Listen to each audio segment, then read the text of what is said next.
Watch!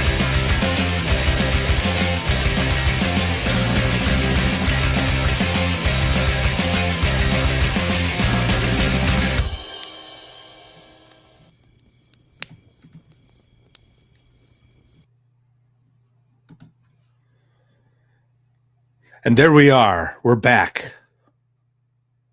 We're You back. were going to say something. Yeah. Not at all. No, I was Yeah, going to say no. Yeah, I hello, know. everybody. Happy Friday evening. How you doing? Welcome back Things to are a the little second chaotic here at watch. headquarters. It's been a week. It's been a week for both of us. But we're really happy to see everyone. I hope your weeks have been great. Friday night, it's the beginning of the weekend, and we're happy to see everyone. Hope you guys poured yourself a nice drink. We got a good show for you guys tonight. We have Bear, the Gen X GM, welcoming him back to talk about some stuff that he's been doing. But first, I don't know. Do we have news? I don't really have anything significant.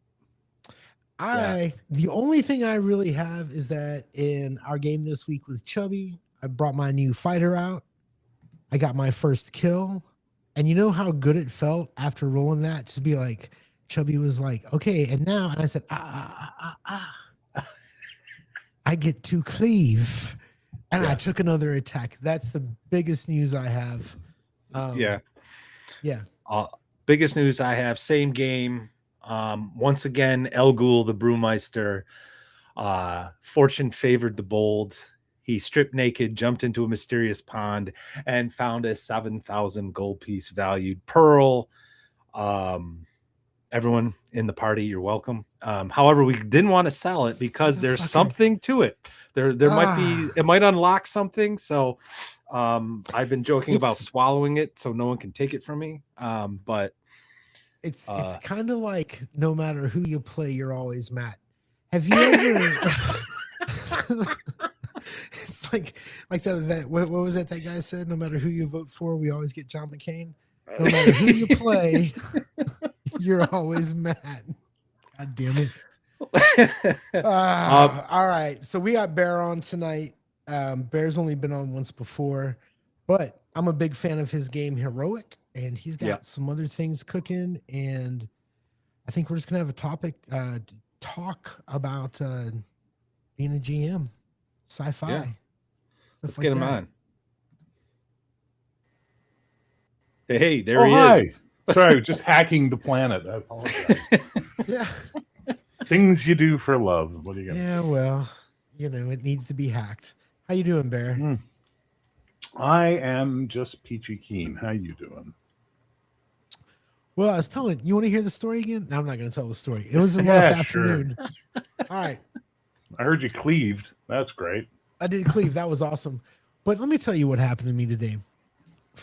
I was walking from my living room to the kitchen, and along that walk, I got old. I didn't stub a toe. I didn't kick a chair. I didn't fall. Nothing happened, but I had incredible pain in my foot for no reason whatsoever. And as I'm holding myself up, I look, and my dog is throwing up all over the living room floor. I don't know why. And I'm like, holy shit, did he get that chicken bone? So I went to look in the trash can for that chicken bone, and I sliced my finger on the top of a pepper can. Chipotle. And I was also getting ready for a shower, so I was half naked. I've had a rough day, Bear. Of course. I've had a rough day. You do. Well, Tell after that amazing story, I'm going to go because I can't top that. So thanks for having me on. Everybody, peace, love, geek, and I'll see y'all later. I mean, Jesus. Throwing up Bear, don't leave. Fist, finger. My God. It was a rough afternoon. And then I called my wife. I'm like, I just called you. I don't know why. And she's like, I don't know. You're goofy. She was like annoyed. She's like, what is your problem? Settle down. Anyway, Bear, tell us what you're up to, man. I'm drinking we had coffee. You on. We had you on last. We were talking about Heroic.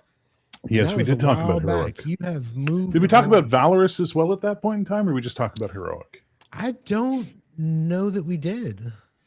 Yeah. So to sum it up real fast, I make games no one wants to play. So that's fun. That's a really fun time. I want to play them. I love Heroic, and I love the the face rip system that you've you've clearly been mastering. Hacking, yes. Yeah. Well, it's one of those things like you got the rules as written guys are like, let's pretend for a second the game designers knew what they were doing, and you should just play rules as written and you'll have a fun time. And I completely agree with that sentiment. But what happens if you play raw 100 times, 500 times? You start to understand, like, a deep understanding of that system, and then you can start kind of doing your own thing with it, and then you go to the next level. And you're actually creating, and that's what heroic is, and that's what you've been doing. Yeah. So I do appreciate still, what you've been doing. Well, thank you. Thank you kindly. I'm still a fan of heroic. We did 1.5 sort of campaigns with it. I think it's great. But thank you. You said you were doing Valorous. Like, I haven't. So, you've got this. That happened. So and Valorous, let's just talk about it for a minute. What was it? Valorous, I incorrectly, but funnily enough, Heathen Dog, when they reviewed it on, they did a dive on it on Legion of Myth, referred to it as Paladin, the role-playing game, which I thought was funny because it's basically, it's a game where you're expected to be heroes. You're expected to do the right thing, not be murder hobos, all that kind of stuff. You're supposed to be saving the kingdom. And I'm getting a phone call from someone who I cannot talk to right now, but hang on, this is going to be fun. I'm going to tell them, hey, sorry, busy being interviewed. Can't talk right now. Text me, please. Got to hang up. Bye. There we go. And she's pretty, too, so you guys just won the lotto on this one. I'd much rather talk to the pretty blonde. It's the mustache. It's the mustache. It's not me. Yeah, exactly. It's, well, whatever it is. There you go. Anyway, yeah, so Valorous is basically taking the heroic system and adapting it for fantasy. That's what it is. And it's like $20 for a print copy. Let me show you what it looks like. Hang on.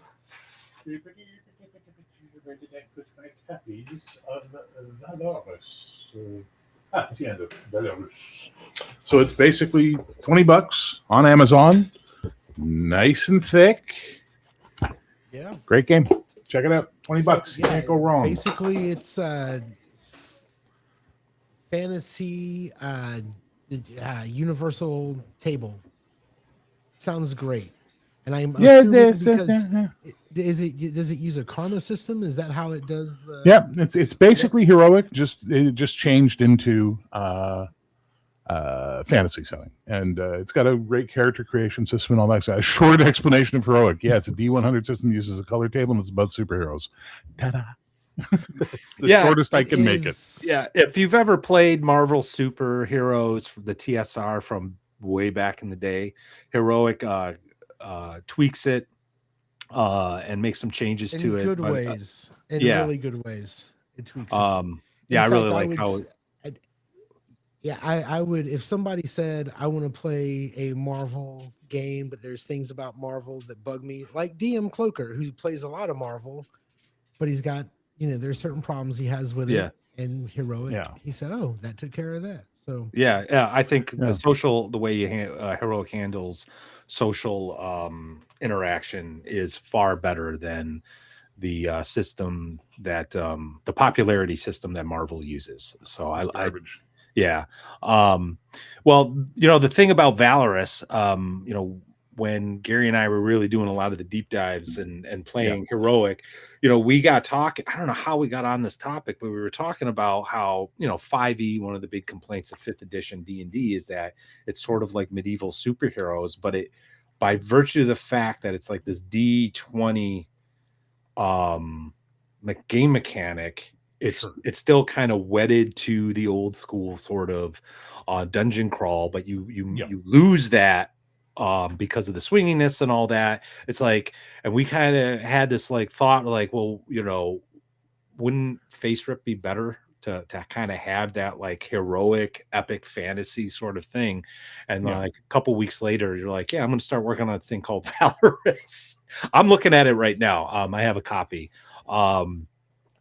And we're working on the revised edition, by the way. We're going over all the typos and all the mistakes, and we're fixing it slowly but surely. Hopefully that'll come out this summer. And I'm going to do, for those who care, who's asked for it, the revised edition will have a hardcover version available. Oh, cool. Nice. Yeah. But I guess like I know you want, how do I want to put this? You've said in the past you're not a fan of like grimdark, and you're kind of tired. Really not. the shadow, like the shadow this, I think that you said, and the grim that and the dark. The shadow grim and the dark edge and the lord of What about Valorous sets it apart from the run-of-the-mill fantasy? You know what? There's only one way for me to really do that. And the way for me to do that is to read the mission statement of Valorous, which I printed in the book for everybody to understand when it came about. Valorous is a game of heroic deeds, bold choices, and moral clarity in a world that often needs saving. Here, your characters are more than adventurers. They are champions shaped by struggle, driven by purpose, and called to rise above fear and selfishness. Whether you fight for justice, protect the innocent, or seek redemption, Valorous offers a framework where courage matters and every action can echo through history. This book will guide you, blah, blah, blah. Valorous is at its most basic, a tabletop role-playing game of heroic deeds, perilous quests, and mythic adventure. It draws on the classic spirit of sword and sorcery, blending cinematic storytelling with intuitive unified mechanics. Every roll, whether to strike an enemy, sway a noble, or climb up a storm-swept cliff, uses the same system. Heroes in Valorous are shaped by their blah, blah, blah, blah, blah. The game celebrates courage, sacrifice, and destiny, where each deed, choice, and flaw carries weight, and where legend is not only earned in battle, but in every act of will against the dark. And then I have more that goes on, but I'm not going to bore your audience by reading an entire essay. Despite how I've been told that my reading voice is nice, I'm not going to do that. But no, the ultimate. You should do those go to sleep to videos. Yeah, go to sleep. Exactly. That's yeah. You want to be put to sleep? Listen to Bear read. The whole point of Valorous is that people often read it and they go, "But wait, the setting is really dark." Yes, because your heroes need something to struggle against. If it was Disney happy times. Why are they doing anything, right? But if it's a dark setting, well, then now they have something to rail against, something to adventure against, something to push back against, and that's the whole thing. Plus, it was also a callback to the 90s and the 80s when you'd buy a game and there'd be a setting with it as well. What a crazy idea. I wish we'd go back to that more often. Yeah. I think a lot of people have been just kind of trying to capture whatever the new hotness is by Shadow Dark being one of them, right? And by like, well, I'm going to write it, but with, Shadowrun in mind or space in mind or whatever. And like, there's not a whole lot provided for like that implied setting. It's like, it's implied, but like, you got to like really sort of infer beyond like a few sentences here or there. So, look, I will never throw shade at Kelsey. Sorry, go ahead. I was just going to say, we've been doing this for over a year now, and we've been preaching, we don't need any more systems. We need settings or systems with settings. We need adventures. We need modules. There's plenty of games out there to, pick one that fits your style. And really, I think that's why I liked Heroic, because I love Marvel, but there were some problems, you know what I mean? And I think it seems like you had been playing that long enough to kind of iron some of those over. And it just the big one was the what we call the Aunt May equation, right? Yes. Aunt May has the same chance to hit Spider-Man as she does Galactus, as she does Willy Lumpkin. Who they are makes no difference. It's always going to be her rank roll on that table. She's got the karma, she'll succeed. So with Heroic, we introduced the universals, because there's this system in Marvel, this intensity thing where you compare intensities to figure out how difficult something is. So I'm like, that's your core engine right there. Everything is opposed. But you are going against someone, right? Well, they never put those rules in, though, for doing it, because the color table was based on every rank. So what we did instead was we took the color table. That's true, Daryl. I'm kind of verbose. Some would say prolific, some would say a hack. What are you going to do? And we just made it, like you've seen, shift 0 in the middle, and then you go +9, -9, and then you compare the ranks, figure out what chart, and then roll on that table. So it's going to be harder to shoot someone who's really agile, and it's going to be easier to shoot someone in a wheelchair. Don't shoot people in wheelchairs. But you know what I mean? Like that's getting clipped. Yeah, that's getting clipped. There we go. Can't wait to see that short pop up on my timeline. I was just thinking of this cat who used to be heroic, himself. Shoot people in wheelchairs. Be heroic. Don't shoot people in wheelchairs. That would not be heroic.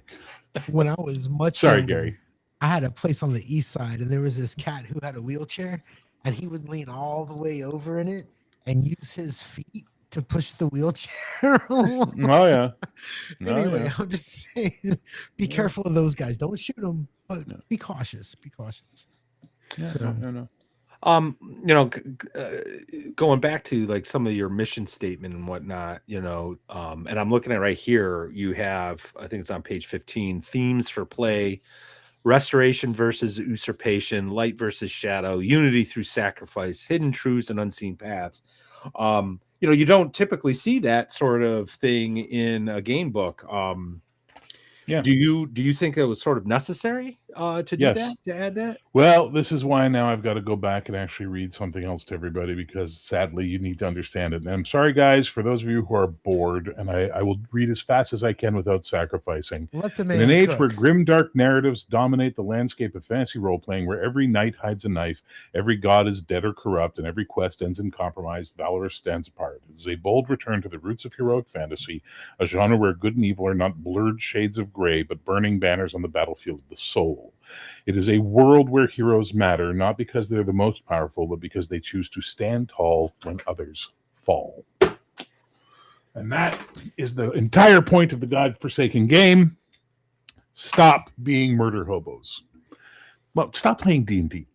Just join us all up here in the adult games, please. Just come play adult fired. games. Shots No, I fired. shoot these shots all the time, man. I got you. I literally refer to got you. D&D as baby's first role-playing game now. It's so easy that dragons are color-coded for you.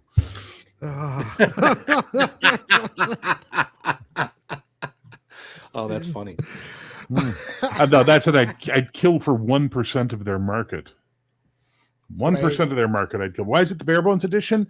Because it doesn't have a lot of description for the mechanics. There's a lot for the setting, and there's a lot of stuff in it, but it isn't written in a when a character tries to blow the behind them. It's just agility is responsible for this, and that is what agility does. And so I call that bare bones in my opinionation. It's very straightforward. Not a lot of the gilding of the lily.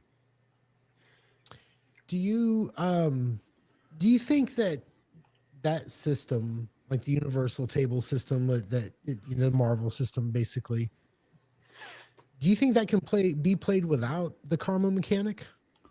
Without the karma mechanic, no.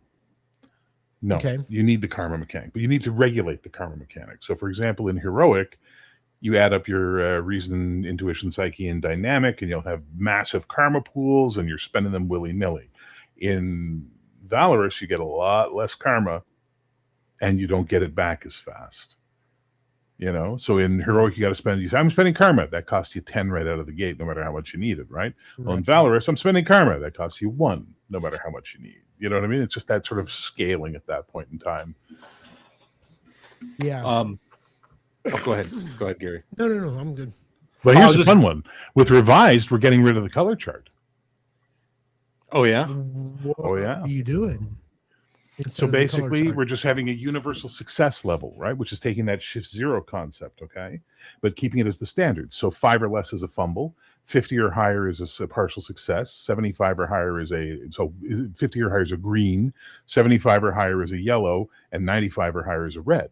Oh, what happens when you compare things? Well, if you look at the table, every rank shift is plus or minus 5% each.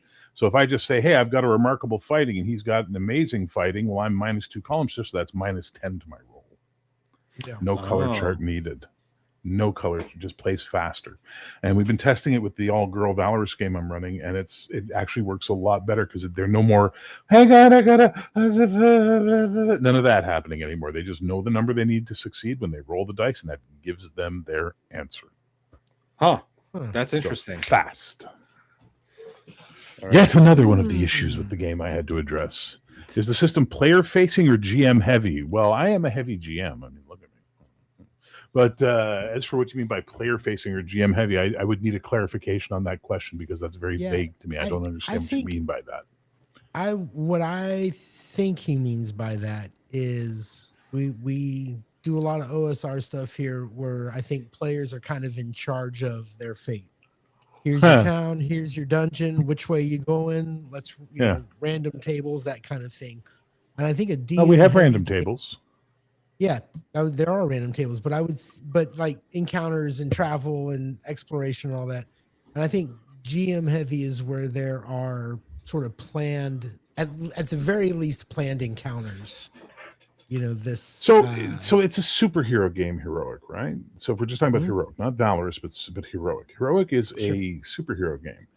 Yes, you could technically do a sandbox superhero game, but my advice to you at that point in time is go install the new version of City of Heroes that the fans are running and play that, because that's a sandbox superhero game. Yep. There's no plot. You're just running around from encounter to encounter, doing whatever you want, right? Superhero games require planning. You can have a little bit of a sandbox moment, but ultimately there needs to be plot. There needs to be a reason for things happening. There needs to be enemies. There needs to be headquarters. There needs to be events. Valorous adopts that same mentality in the sense of, if you want to play Valorous as a sandbox game, fill your boots. It's your table, you do what you want, but then you're missing the entire point of the game. The game is not meant to be a murder hobo exploration festival. It's meant to be we're going to be heroes who either in our small section and it's only one kingdom, the kingdom of Caldara, in our small section of the kingdom, we're going to try and save it, or we're working in a larger plot to try and overthrow the evil regent in the south and restore the throne and all this kind of stuff. The idea is that it's something very, very important in that regard.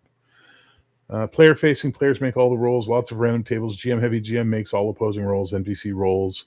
GM makes up all the adventure. Yeah, well, I guess it would be GM heavy then by that regard, because that player facing sounds like a nightmare to me.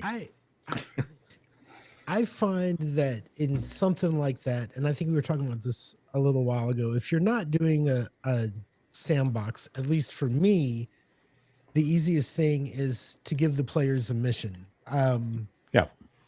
And with superheroes, you're not necessarily you don't always have that mission giver. So you really have to have your players understand that, hey guys, I'm going to give you leads and you need to buy into this. If something's going wrong, you're not going to say, oh, well, but I wanted to go work on my supercar. No. Right. You need to go. The building's on fire right now. You need to go save these people. So it's not, and then that offers another lead.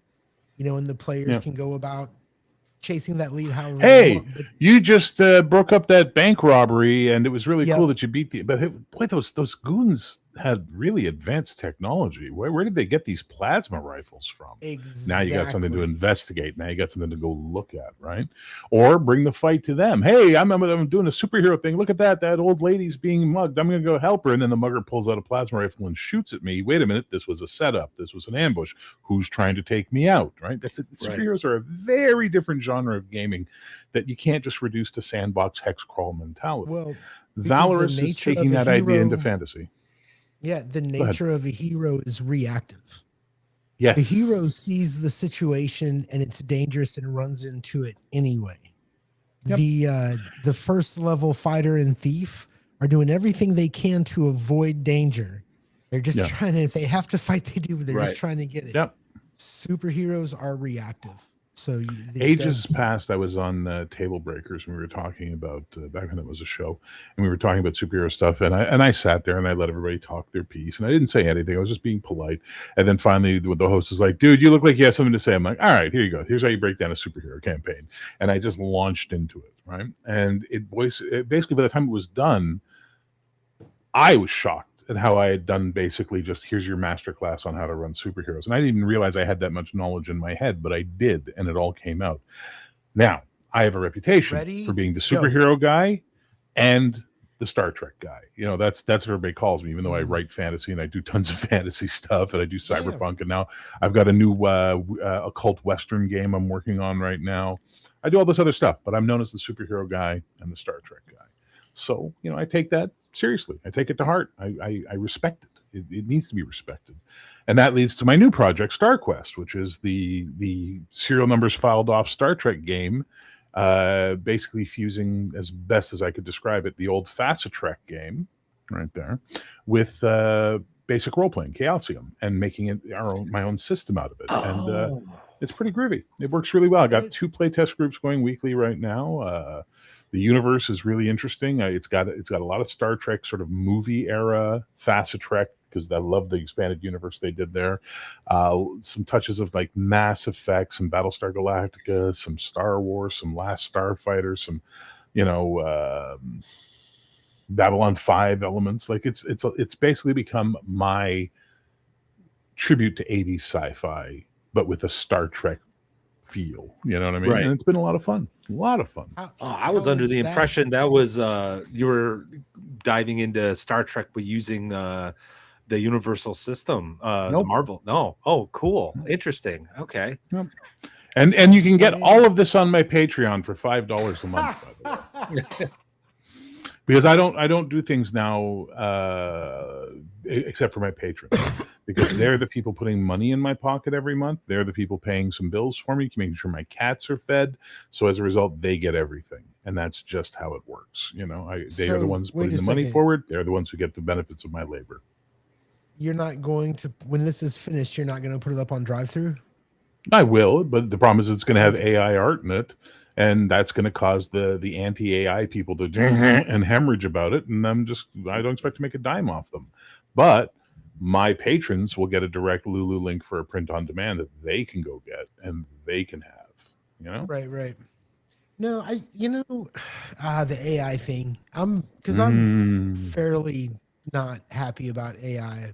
At the same time, as long as you're not trying to fucking hide it, you know what I mean? If it's one of those things where it's just like, you would give credit to an artist, just put down AI art for whatever. Yeah. Don't try to fool people. And there's also don't try and fool people. Don't try and fool people. That's silly. And also, some of the things I found, I mean, AI art is going to happen, like it or not. But some of the things I've found is that people have found this tool that lets them do things they've never been able to do before. And they overuse it. Like, there was a couple things that have been sent to me and Matt that even the backgrounds, like it's a rule book and they're trying to make it look like parchment, and there's a stain that looks like a dragon, and and they just keep and it's too much. So I got bad news for you. I stayed desktop publishing when I was a much younger man. So I learned a lot of sort of tricks and techniques you're supposed to do. Like don't use 18 fonts on the same page, things like that. Yeah. But there was slop then. There's slop. There's AI slop, 100%. Never going to argue that. But there's also tons and tons and tons of human slop out there too. Slop is slop. Creative people with talent will make creative things regardless of the tools they use. People without talent will just produce garbage. In the old days, they cut pictures and glue them and do it that way. Now they do it with AI. Doesn't change the fact that they're creating garbage at the end of the day. You, as the consumer, must learn to be discerning. Not expect the guards to watch the walls for you and prevent the hordes, but you have to use your brain and your discernment and your mind. Yeah. And you want me to think? I know a lot of people. That they honestly don't care. Yeah. So long, especially if it means some of the products they're going to be picking up are less expensive. I don't want to turn this into an anti. I don't want to turn this into a anti Watsy rant, but like there's they're using AI, but you're still spending $60 for a book. I sort of feel like if you're going to use AI, you've cut your costs, like maybe like pass it on to the consumer, especially with the crap you're making. So I do agree with you on that, Bear. It's going to be up to the consumer what they want, and it's totally fine if people don't like AI. You know what I mean? That's not your thing. Cool, don't buy the thing. I personally think, though, once the dust settles, we are going to be looking at like a hybrid model where good products are going to involve human and of course they are AI elements. I think when all the dust clears, we're going to be looking at hybrid humans that are chipped and always locked in. And now we're speaking of 80s movies, eh? I'm not a Luddite. I'm not a total Luddite. No, you're a neo-Luddite. It's a whole other beast. Yeah, I think the wheel and the plow are great. Yeah, no, they're awesome, but I like the fact that the tractor can make more food and therefore feed more people. I agree. No, listen, AI is a hard thing. I'm not gonna lie. I do think that so much of my opinion on it, and I recognize that a lot of my opinion on AI has to do with some of the people who use it. and how they use it. And Well, yeah, but let's not get too far down this rabbit hole because, then we're going to start getting into the bullshit arguments that are made that are, absolutely demonstrably false that people believe and things like that. Let's get back to talking about just role. all right. Let's go games. Go. Come on. All right. Also, my Patreon has thousands of posts, including characters for heroic and other games, rules, adventures, fiction, music, tons of stuff over there. $5 a month. I just posted the link in the chat, so Thank you, sir. Out. And while you're doing that, I'm always forgetting to remind people: hit like, subscribe, bell icon. If you're on Rumble, please follow. I am so bad about this. I'm like the anti-YouTuber. I do everything wrong. But yes. Okay. Sci-fi gaming. Yeah. Last time Gary and I had a conversation about this was a few weeks ago. We never got past whether Star Wars was fantasy or sci-fi. I was so mad. We're not going to resurrect that debate. But I want to go the Star Trek route. I want Star Trek. I'm not having that talk again ever. But I wanted to ask you, Bear. I mean, because you are the Star Trek guy. Yeah. If you, how would you approach? How do you approach? I should say, running a sci-fi game. Well, it depends on the game. It depends on the campaign. It depends on the setting. It depends on so many things. So if I'm running a traditional, my two StarQuest games, one is called Paradise Station, and they are a High Guard crew working for the Commonwealth who has been invited to take management of this space station in an area of space called the Corridor by the local government that is trying to step into the larger scale and maybe become members of the Commonwealth of Federated Worlds.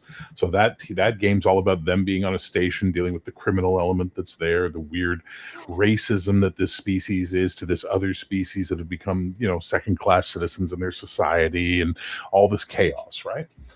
The other game is on board the CHS 701 Odyssey Unbound, which is the newest, latest, bestest Class 5 cruiser of the High Guard. And they're just tooling around, going to adventures. Their first adventure, they had to respond to a mining station distress call where there was a weird cosmic squid being trying to rip its way into the moon, and the corporation, because there's money in this universe, because it's not absolute childish bullshit. And, they had to deal with all that, plus the corporate ramifications, plus, they discovered something dark and horrible, blah, blah, blah. The second adventure, an old High Guard ship came drifting into a system, and when they finally boarded it, they found out there was this race of parasites that had taken over the crew, and they had to stop them from spreading. So it's Star Trek stuff, right? If I'm running a Star Wars style game, depends. Are they rebels? Are they Imperials? Are they just freebooters trying to not? There's so many factors that go into running sci-fi, just like there is in any game. That the theme of the game will determine the types of adventures you run. At least that's what I feel. Do you well, let me ask you about StarQuest. Is StarQuest going to be more on the hard sci-fi, or do you have like Jedi type stuff in that game? There's no Jedi type stuff. No, the psionics are very limited. Touch, telepathy, empathy, things like that. There are no transporters, because I firmly believe that would be just killing your body and then making a new body that thinks it's you, but doesn't bring up the question of the soul comes to mind. Yeah. Is there a soul? Does that consciousness just remember everything about me? But I stop, when I fall asleep, that darkness moment, what's going to happen? So I got rid of that. The post-scarcity god magic of the replicators do not exist in this world. I mean, there's actual crews that cook on ships. There's a galley. A crazy idea. And on smaller ships where they don't have that, they have stored food supplies, and they have reclamators that take your human waste and clean it up and inject vitamins into it and return it to you as, strawberry flavored poop cubes. That's the joke, right? That's the thing. It's a nice joke for the players to go, yeah, I spent 2 years on a Class 3 Explorer eating poop cubes. It's just, you can have fun with that. But the point is, it's not hard sci-fi. It's not light sci-fi. It's just cinematic sci-fi. Yep. Gotcha. Yeah.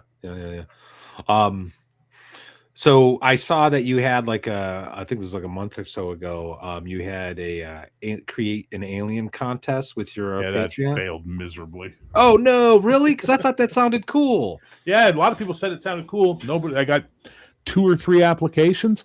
Hard to have a contest for 3 winners when you only get 3 applications. It's like, well, I mean, this contest is just not working out, sadly, at the end of the day, right? Nothing you can do about it. That reminds me when I tried to do a Halloween contest, costume contest for the channel.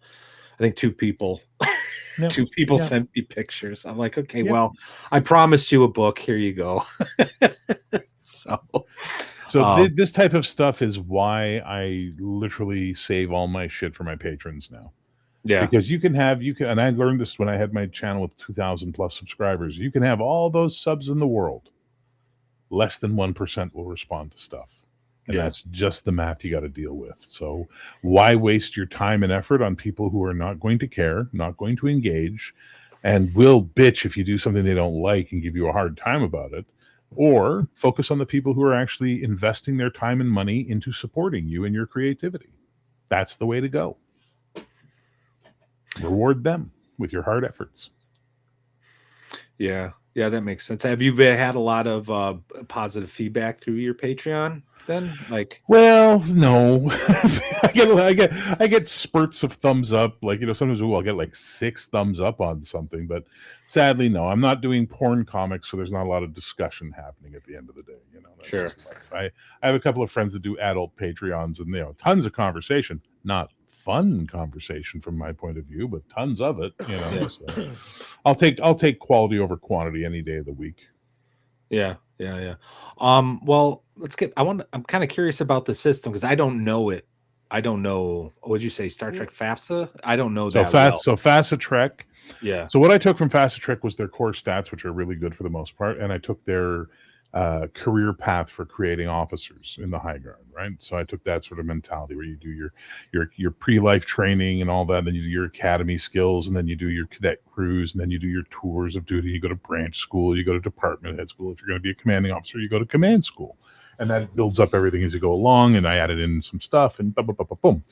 But then I also went into the appendices and put in an entire thing on doing civilian characters and making characters who aren't part of High Guard and are just out there, maybe merchants freebooting around the Delta, or maybe they're, frontier medicine doctors at a colony doing their best to keep the colony alive. Who knows? There's tons of stuff there for you.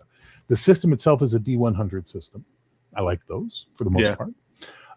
And I use the thing from Cthulhu 7E, which is basically you take your attribute plus your skill, add them together, average them out. That's your value. Then, whenever you're doing something, there's a difficulty to that value. It's either easy, normal, hard, difficult, extreme, right? And those are mathematical formula. And there's a space on the character sheet to write in all the values so you can just look and not have to do math because it's so hard for everybody now, despite having a calculator in our pockets. 8th grade math teacher, you were wrong. I do have a calculator in my pocket. So if it's easy, it's 1.25 your percentage chance, right? So 125% chance of it. If it's normal, it's 100%. It's a roll under system. If it's hard, it's 75% of your chance. If it's difficult or whichever, I'm not looking at the document right now, it's 50%. And if it's extreme, it's 25% or less. And that's just go and roll dice and see what happens. And then I just recently added in, because we're still in play testing, a degree of success system, which is if I told you needed a hard, but you rolled an extreme, well, you just got two better than you needed. So that's 2 degrees of success. And here's some stuff you can do with those points. You can add little boosts and bonuses to stuff. And that's really the system at the end of the day. Really straightforward. Looking at putting a wound track in, because I hate hit points. So, Is that what you're currently using then? Hit points? Yeah, right now I'm using health, but I'm slowly writing out the wound track system for playtest. And once I have it in place, I'm going to start playtesting and see how it works. But I'm a big believer in playtest. Yeah. Oh, sure. Yeah. That actually sounds like a good idea, a better idea for something like sci-fi, because especially with what you're doing, it sounds like that wound tracking would be a little bit more realistic than like the abstract D&D hit point, where is it physical damage? Is it exhaustion? It's a little bit of both, I guess. Yeah. So. Yeah. No. You just got shot with a laser gun. There's no abstracting it. Yeah. Meanwhile, the chat does not give a shit. They're talking about like cooking. I love it. I love That it. was my fault. That was my fault. What brand of mustard? What's that fat ass talking about? The Star Trek? I don't care. What mustard are you using, Bubba? I asked the chat. I just made some fresh salsa, and I asked the chat if it would be rude to eat on stream, and then that started a whole. Sorry, guys. I apologize. That's I am okay, a great man. Don't have to distractor. apologize. It's hilarious. Welcome to the second watch, Bear. This happened. Yeah. Have you not seen my live streams? I mean, I have really. seen your live stream actually. It gets a little chaotic. So can I ask you about some nuts and bolts? One of the things Sure. about sci-fi games that I think is kind of make or break it for whatever system is starship combat. Do we lose you, Bear? Oh, No, sorry, I just had to deal with something. That's so all right. Starship Combat, Doc Flamingo's actually writing up a Starship Combat system for us right now. And Nerds Nerd is supposed to be helping them, and they're putting it together, and it's looking good. But for now, I'm keeping it very, very theater of the mind. But the combat system at the end of the day is going to be very theater of the mind as well. At no point in this or any other game that I write do I want you to have to break out maps and minis. Right. that's fair. That's fair. That makes sense.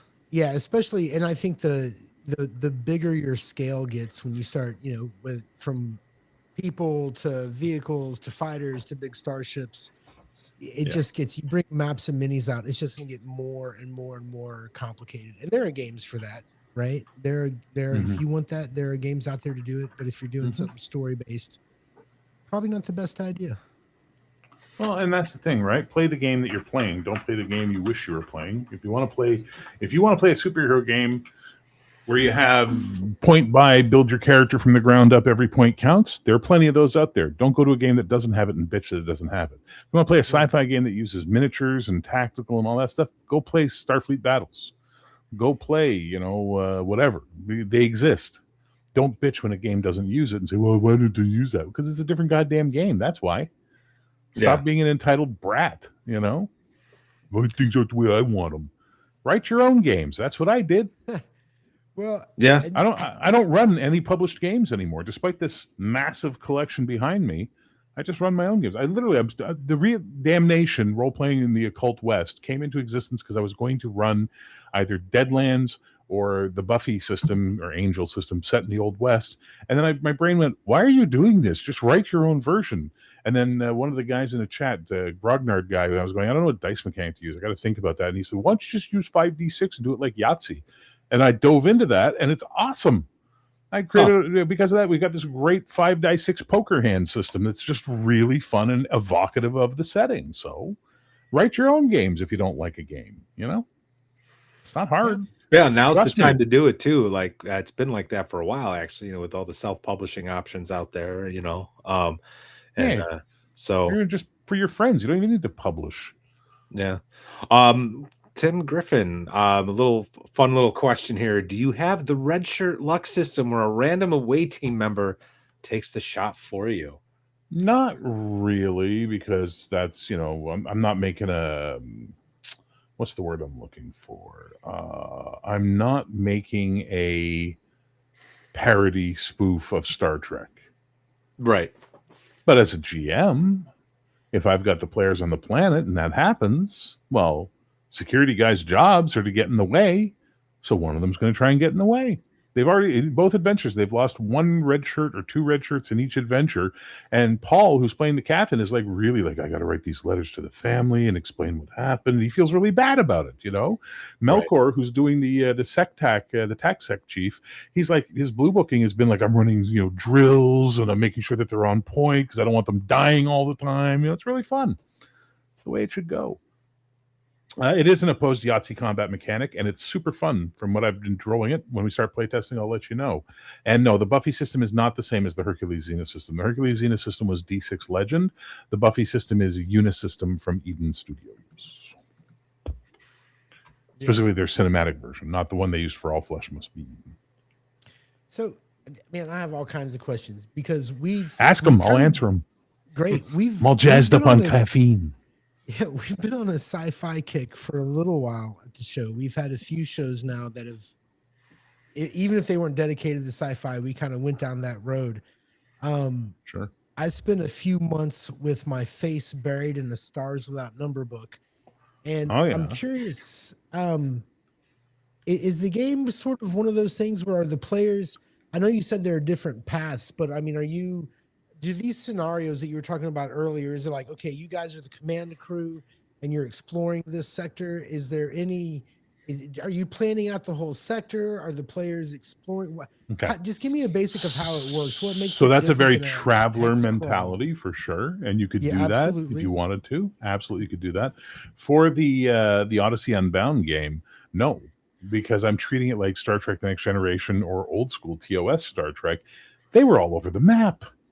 They were in one area, and even though they presented it as such in the first episode of TNG, we are finally exploring beyond the known limits of space, and then they're hanging out at the Klingon homeworld. What, like. Yeah. I don't understand. How did you go from the unexplored boundaries to all the way back there in like 2 episodes, So I'm doing that same sort of idea. I'm just letting it bounce around and do what they want. Whereas different to that is the space station game where they're very much in one place.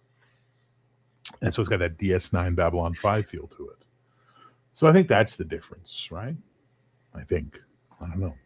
But if you wanted to do a traveler style exploration game, yeah, make it up. You can do it. I didn't give you charts for rolling planets because there's tons of them out there. But if people want them, I'll add it as an appendix. I'll add an appendix on rolling up random star systems. Not a problem at all. But it's going to have that Star Trek feel to it, right? It's not going to be like, oh, this is a methane fire planet, which we're never going to go to that planet because it's made of methane and fire. Why would we land on that planet? That's silly. Oh, it's a planet that has a weird set of ruins from the progenitors. Oh, what's that all about? No, there's a strange tribe, but they're controlled by a computer. Oh, now we're in. That's the Star Trek adventure. That's that feeling of the final frontier. Do you even need a random system generator for telling those kinds of? I should say, running those kinds of games. Not at all. You think? No, you just need to be creative. You just got to be able to use your brain, be creative, and have some fun with it. You know what I mean? Like, geez.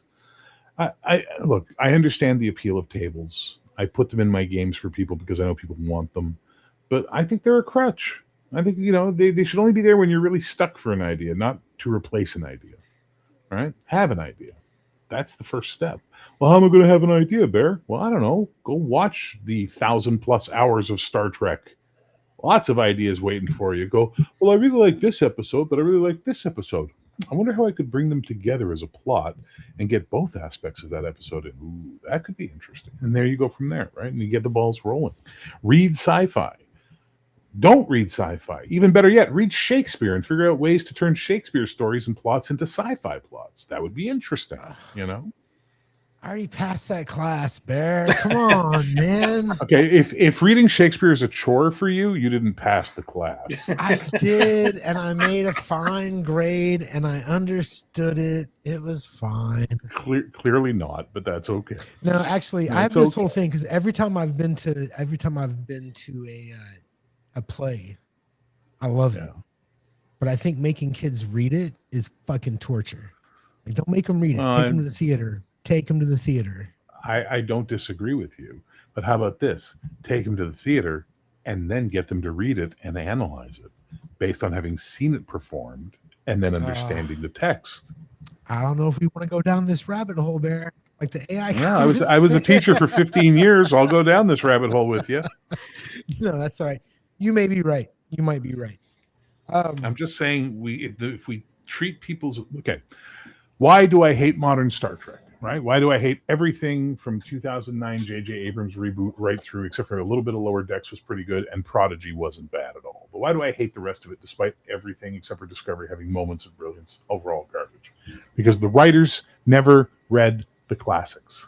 They didn't read Moby Dick. They didn't read Catcher in the Rye. They didn't read anything. And now and unlike a lot of the original sci-fi writers that we admire, they didn't live through World War II. They didn't serve their country. They didn't do all these things. They went from a college class on writing straight to a writer's room on a TV network with no fucking life experience to draw upon, no understanding of the human condition, no understanding of the darkest parts. Gene Roddenberry fought in World War II, was a cop in LA, was a pilot in the Middle East that saved as many people as he could from a plane crash in the Syrian desert. You know what I mean? This man lived. All Right. the writers on that show lived and did things and then became writers afterwards. And that was their whole thing, right? If you don't have life experience, how can you write compelling things? You have nothing to draw on. You don't understand the human nature outside of your own ego. And when you see, we've all seen the byproduct of over 10 years of self-indulgent ego writing right now. And it's Yep. fucking garbage. It's absolute shite.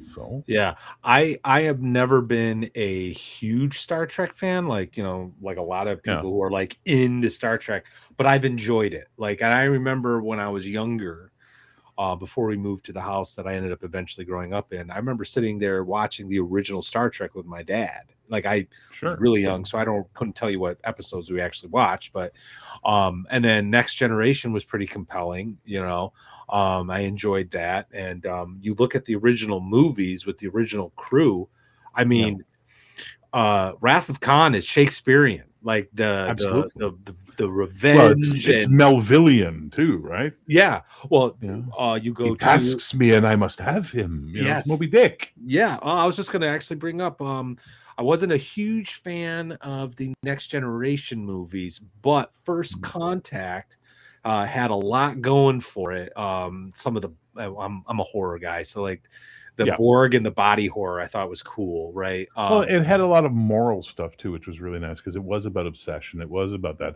to the point where you've got Jean-Luc Picard, a guy who was assimilated by the Borg, became Locutus of Borg, and was de-assimilated, Yep. shooting his crewmen who've been assimilated. Yes. And she calls him on it. Yep. That's one of your. I'd say he's not him anymore. There's nothing we can do for him. Yeah. Bullshit, Jean-Luc. Yeah. You literally were transformed into a Yes. Borg and de-Borgified, so it's clearly something you can do. Why are you murdering your crew? Like this is interest. That's pathos. That's moral challenge. Voyager, one of the best, and there's not a lot of great episodes of Voyager, but one of the best episodes of Voyager is Tuvix, where Tuvok and Neelix get fused into one being, and Janeway makes the call. Sorry, spoiler for a 30-year-old TV show.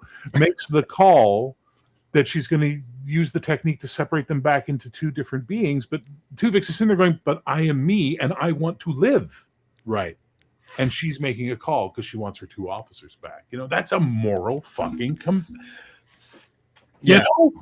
Yeah. And you haven't gotten that. Like, how you said earlier, you didn't want to make a parody of the game of Star Trek for your game, but it's almost like these reboots, it wasn't their intention, but they did in fact make a parody through some of these god-awful reboots. Oh my god. And I think I sold my comm badge. Fuck off. Oh, I didn't want to get into that because that's like a whole nother freaking ball of wax. Yeah. But yeah, like they're off on some weird planet where the writers are off, not the crew.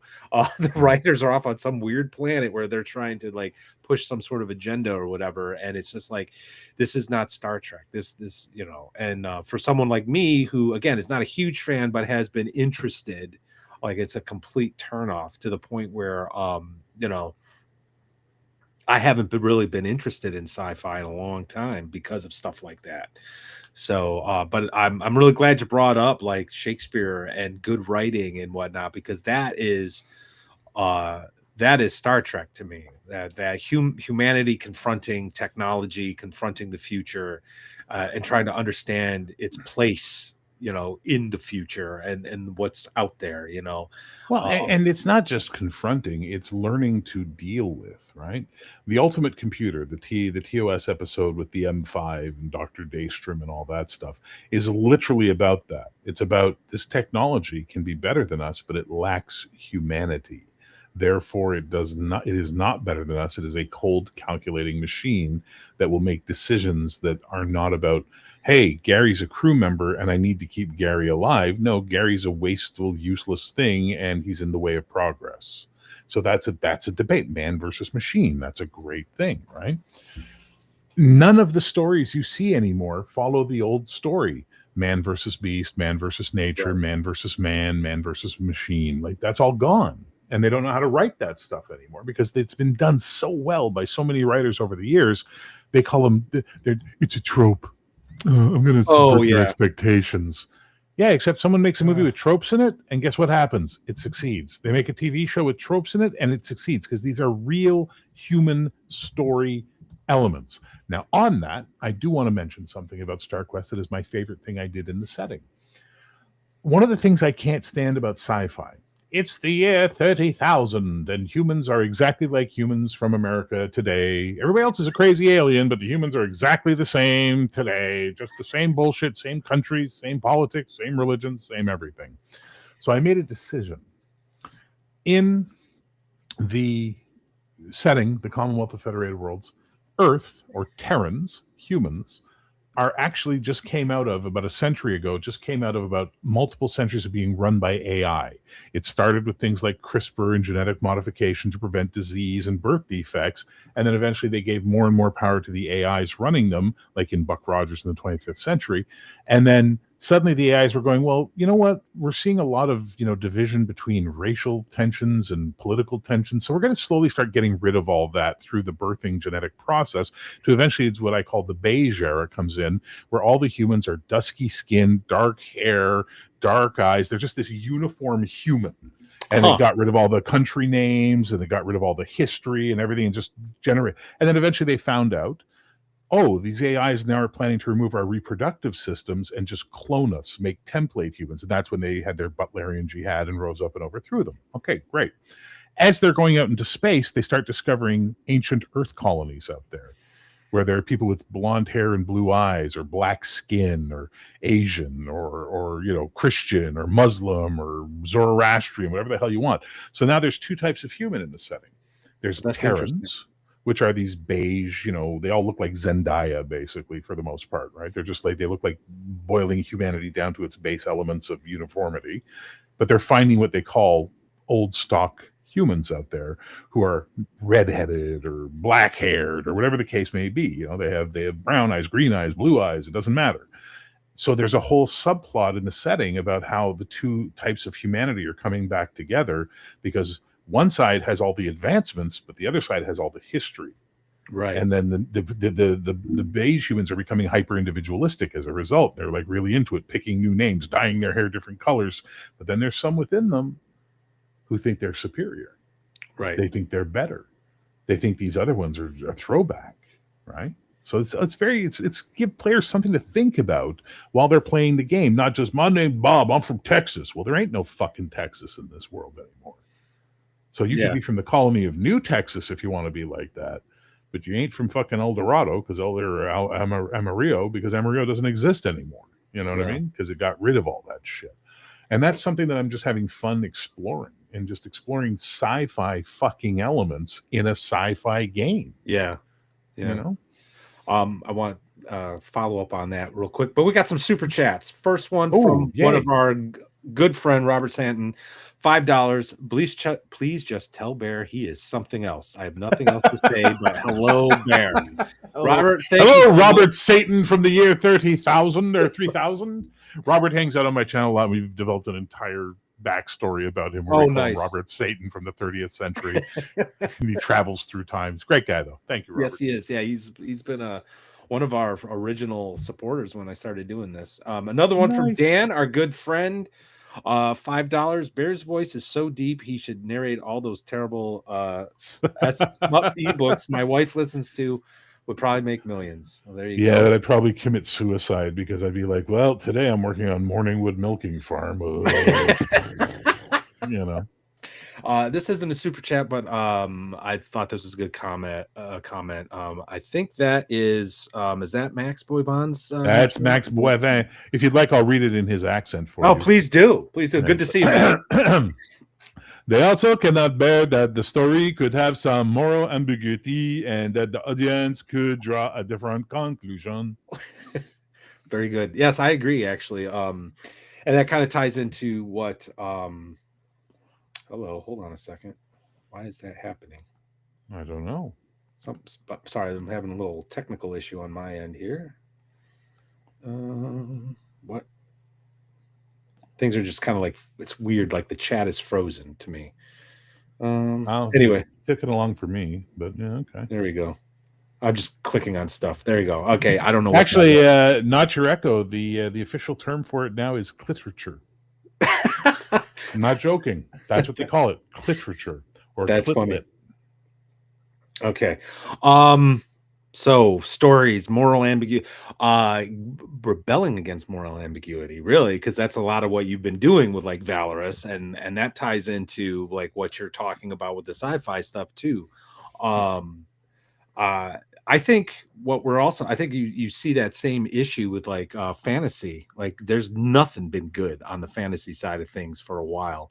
I mean, even what they did with like with they massacred the Hobbit, right? Because that was just a friggin' money grab. I think the last real good fantasy was the Lord of the Rings. I can't think of anything that really has stuck out to me, but um, where was I going to go with so yeah, I love that idea with the divergent human. Sure. Do you have so like, is there a lot of races to choose from at this point with what There's you a fair number.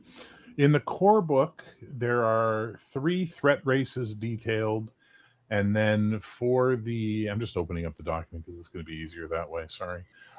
In the core book for the races you can pick from for your character, the species, whatever you want to call it. Sorry, it's taking a bit to download because I'm transferring everything from OneDrive to Google Drive because I'm tired of supporting Microsoft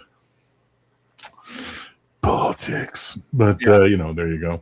There are a bunch of races you can pick from, and each of them I tried to make them echoing of Star Trek concepts, but at the same time interesting, something that you can have fun with and really explore. So for example, let me just get to that section of the book, because it's turning out to be a very large book, I hate to say, at the end of the day. Oh my god, there's so much stuff. Okay, so we've got the Ashtari, who are like stoics. They have purple skin, but they're like stoics. They're like very much about, they have emotions, but they don't believe in showing them in public. You know what I mean? Like that's wrong. You don't inflict your emotions on others. You contain them for yourself. But they're very stoic and as a race. Who else have we got? We've got the Bracken, who are about 4 feet tall, square, no ears, just holes in the side of their head. And they speak very slowly when they talk, but they're exceptional engineers. So I've got in both campaigns, there's a Bracken NPC that people just keep talking to. So I drag it out as long as I can as they're speaking to make them regret doing it. The Signari, which are like not cat people, but they're descended from feline, so they have slight feline features. What else? I mean, Jesus, there's so many. I mean, there's a bunch of non-Commonwealth races. There's the enemy races. There's the types of humans. There's this one race I have that are not affiliated in, and they're called the Asaris, and they're basically the adults in the galactic room.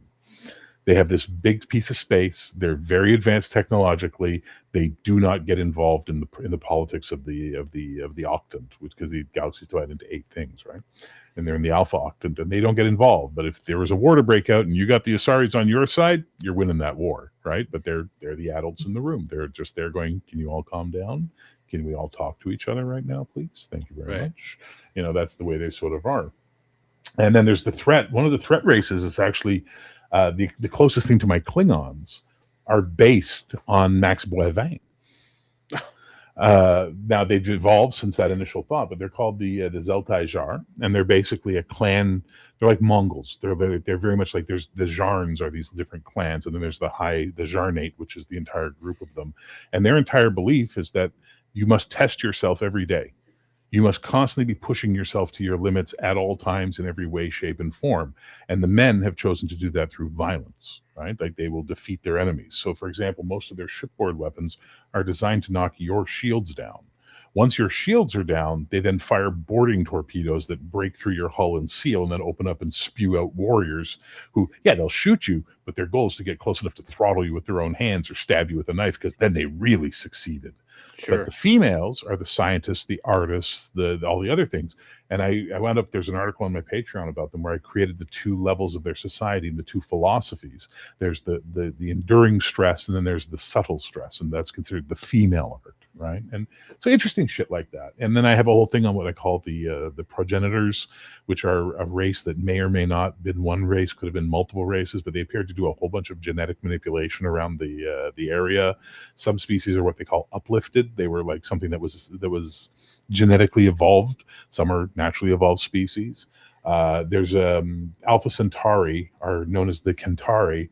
They are actual Greeks who were transplanted from ancient Greece by these progenitors to Alpha Centauri C, and they become a matriarchy and all this kind of stuff. There's a threat race called the Romic, and the Romic are like space Romans, like really like space Romans. And there's a debate: were they transplanted Romans, or is this a case of parallel development? We don't know, right? And so it's getting into these old sci-fi concepts and things like that. But there's about shit. A dozen races to choose from, and I've got way more. I've developed like 30 or 40 races at this point in time, and eventually I'll release just a book of species for everybody to sort of pick from, right? But it's having fun. It's just, I wanted to provide something for people who love Star Trek but don't love what Star Trek's become. Sure. Do you have the word progenitor to actually spark this question? Do you have a concept in your game, in your universe that you've developed of like the Forerunner, a race of beings that were like the first to reach out to space, and then for some reason they've like disappeared? Well, this is what the progenitors represent, right? Is that the whole idea that they are basically, people keep finding their ruins on various planets. They find genetic markers of uplifting. The only question they can't answer: was this one species, or was this like a commonwealth of species that just achieved this level of technology? Sure. They don't know.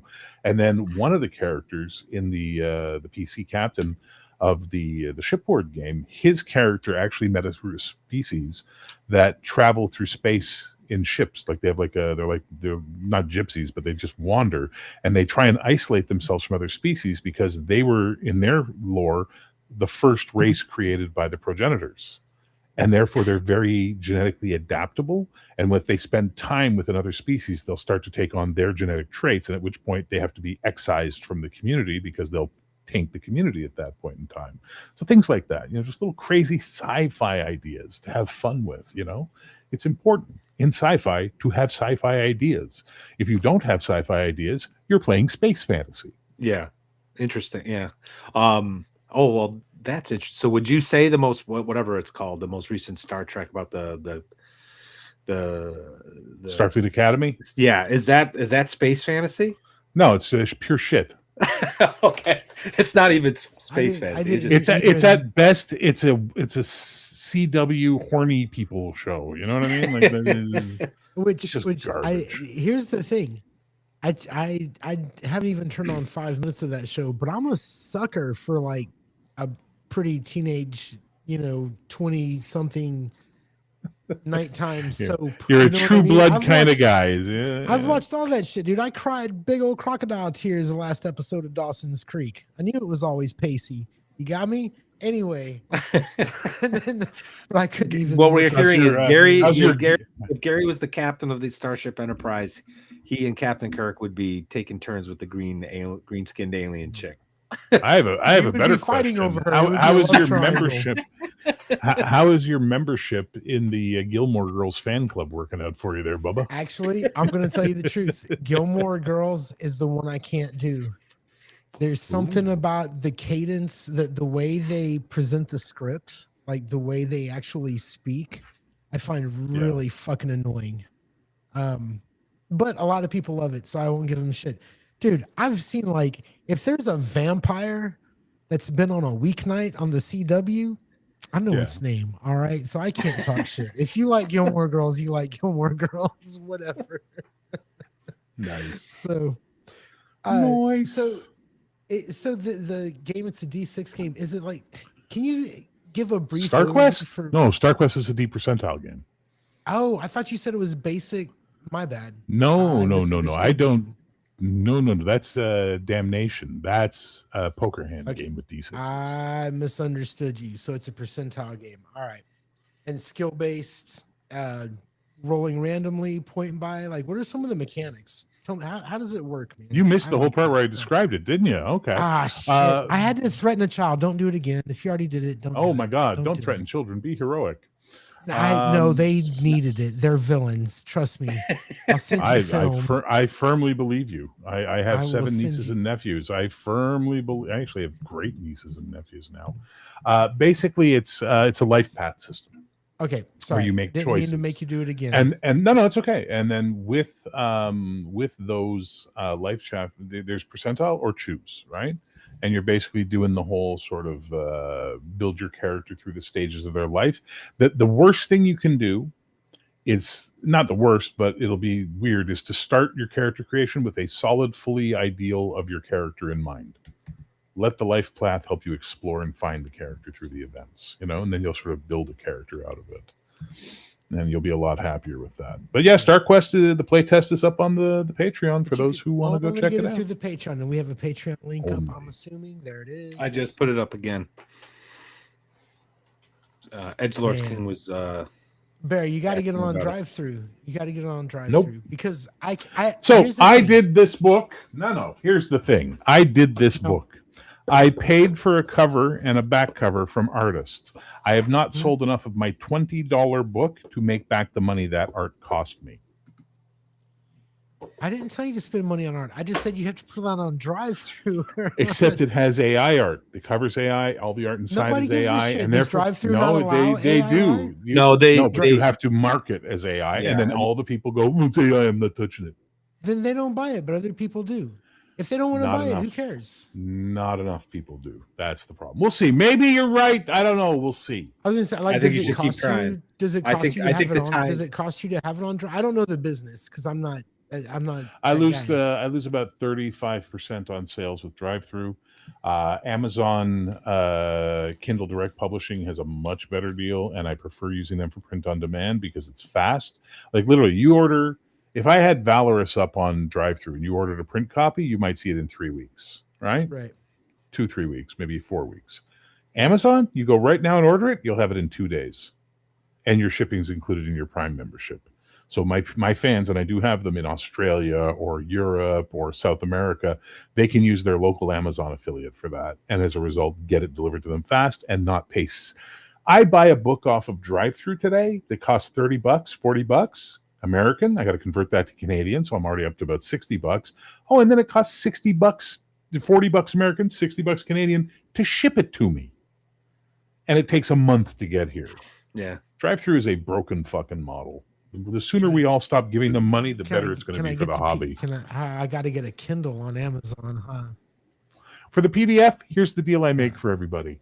If you buy any of my books on print on demand from Amazon, send me a picture of the receipt from Amazon, and I will immediately email you a link to the PDF for free.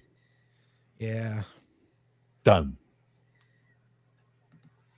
I hear you. I'm a PDF guy, though. Just so you know, well, I don't have. Join the Patreon. The PDFs go up for free on the Patreon. It's $5 a month. Put the Patreon link up again. Put the Patreon link up again. Have I tried abandoning Canada? Yeah, trust me, I'm considering it more and more every day. But I ain't choosing America as my option. Your country scares me more than my country scares me right now. Yeah. No. What? It keeps our country's not scary. As long as you're in our country, you're fine. Just sure. Yeah. Why not? What are you worried about? I don't know. Yeah, don't be worried. Maybe I'll go live in the Philippines. I don't know. Whatever. It's all gonna work out, or it's not. Oh, sure. Whatever. Or it's not, and you're all gonna die. Exactly. Or it's not. Yeah. Yeah, there you go, Coco. I had a misprint from the Valorous cover on Amazon. They resent a new one, and I kept the old one, so I got 3 copies plus Canadian free shipping. Exactly.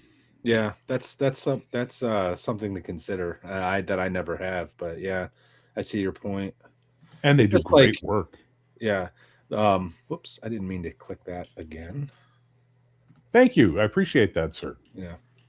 Just ordered a copy. Thank you so much. There is a revised edition coming. I'm warning you all about that. It'll be out probably this summer. Stay tuned for that. What was I going to say? Can't remember. DriveThru RPG. Yeah, the biggest problem. Like, I'm with you on the whole DriveThru RPG thing. I've been told by people though I have to be publicly nicer. So I will. But I do think it is a I don't. model that I would love to see a viable challenger to it. Lulu, I think, does a nice job with print on demand. Problem is time frame. no one considers it when they're looking for RPG shit. But yeah. Okay, someone's asked for. Hang on, I'm going to give you something. Hang on. Okay, all right. Give me a second. I'm going to give you the Amazon.com POD on American Amazon for you guys. Let me just trim off all the extra shit it adds to the end of the URL. I'm going to throw it in the private chat so you can go ahead and share it with people. $20, guys. I'm selling you a full 250-page role-playing game and campaign setting for $20 in your hand. And if you come find me on Discord or you want to use my email, hang on. I'll give it to you in this private chat if they want to share it. Yeah, there we go. If you want to send me the proof of your purchase, I will happily forward you a link to the PDF for free. Thank you, Bear. Happy to do so. Thank you so much. Come on, Happy. guys. What else are you Happy doing to do tonight? so. Yeah, check it out. So, what other kind of games are you interested in running? We've got the sci-fi, we've got superheroes. I'm currently running 2 StarQuest campaigns. I'm running 1 current ongoing Valorous campaign and about to start a second one. So 2 fantasy, 2 sci-fi, and then now I've just added a bi-weekly occult western game, which is my Damnation game, which is a pretty damn good game, if I do say so myself. And that's the one where you're using the Yahtzee sort of the poker dice, exactly. Yeah, the poker dice. All right, this is what I'm really interested. Is this on your Patreon? Yes, it just went up. The first playtest just went up yesterday, I believe, or the day before, or was it this morning? I can't remember anymore. Here, look at this. Tell me if this doesn't make you want to play. Just look at this. I just shared a thing. There it is. There it is. Cool. You want to play? And that's on your, and that we could get that on your Patreon right now? Right now. In fact, I will even go so far as to show you the post on my Patreon. Give me a second. Yeah, I went up this morning. So the first play test is up this morning. Let me go ahead and share the screen with you again, sir, because that's what I love doing, is sharing screens. And I'll see if I can zoom it in. Nope, that's the wrong window. Hang on. Let me see if I can make it bigger. There you go. Welcome to Damnation. What's with that dog shadow? What's going on there? And I basically just gave you a little blurb about what we're doing. And then right there's a theme song I made on Suno. And there's the play test, the first version of the PDF play test right there for you. Cool. $5 a month, man. $5 a month. Also, my live plays are all on the Patreon now. I no longer put them on my YouTube channel. I do them only for the patrons because I got tired of live audiences acting like jerks and complaining. I had one guy come in, the first StarQuest game, never seen this guy on my channel before, don't know who the hell he is, and he basically goes, Bear's really mean to his players. I wouldn't take that shit from a friend. And then time-stamped 10 times he felt I was mean to my players. Wow. That whole part where we're all laughing and having a good time, that just over your head, huh? I had someone stamp those. I had someone comment on I can't remember if it was a short or not, but it was probably one of the more harsher comments. I think I was talking about how I think death, plot armor and all that stuff. That video I made about 3-4 weeks ago, and some guy's like, I don't even think he watched the video. He's just like, you're just a shit DM. Yep. And your players hate you. And I'm like, wow. I didn't respond or anything. I was just like, oh, okay, whatever, man. Real quick, Daryl Errett has had a comment that I actually want to chime in on. I haven't published a DriveThru, but don't they require InDesign fragment and disqualify Affinity? Yes, no, InDesign. We use Affinity. I've used Affinity, okay. But the problem with okay, my computer's doing the thing again. Sorry, but anyway, the problem I had with my most recent thing, the Living Darkness, is the back end is just not user friendly, and it doesn't quite walk you through what you need to do to make sure what you're trying to present for print on demand like it complies. You get these random error messages, and if you're not like super proficient with Affinity or InDesign, you're going to be doing a lot of tweaking. Like my layout guy, God bless him, it was heroic what he was doing, because he was like trying to learn how to do this himself, because that's what he'd like to try to do as a side gig. Sure. And he did a great job, but it took a lot of tries, and my rollout for this project got pretty much botched. Not his problem, not his fault. It was just us learning how to really do it. So, but I think in the next week I will have in my hand the Living Darkness physical copies, and then they'll be available for everybody. So, congratulations. But yes, let's see. There was but the one thing I love about the Amazon, that's so sweet. I like about the Amazon print on demand. I can use a fucking PDF to create my print document. Yeah, that's nice.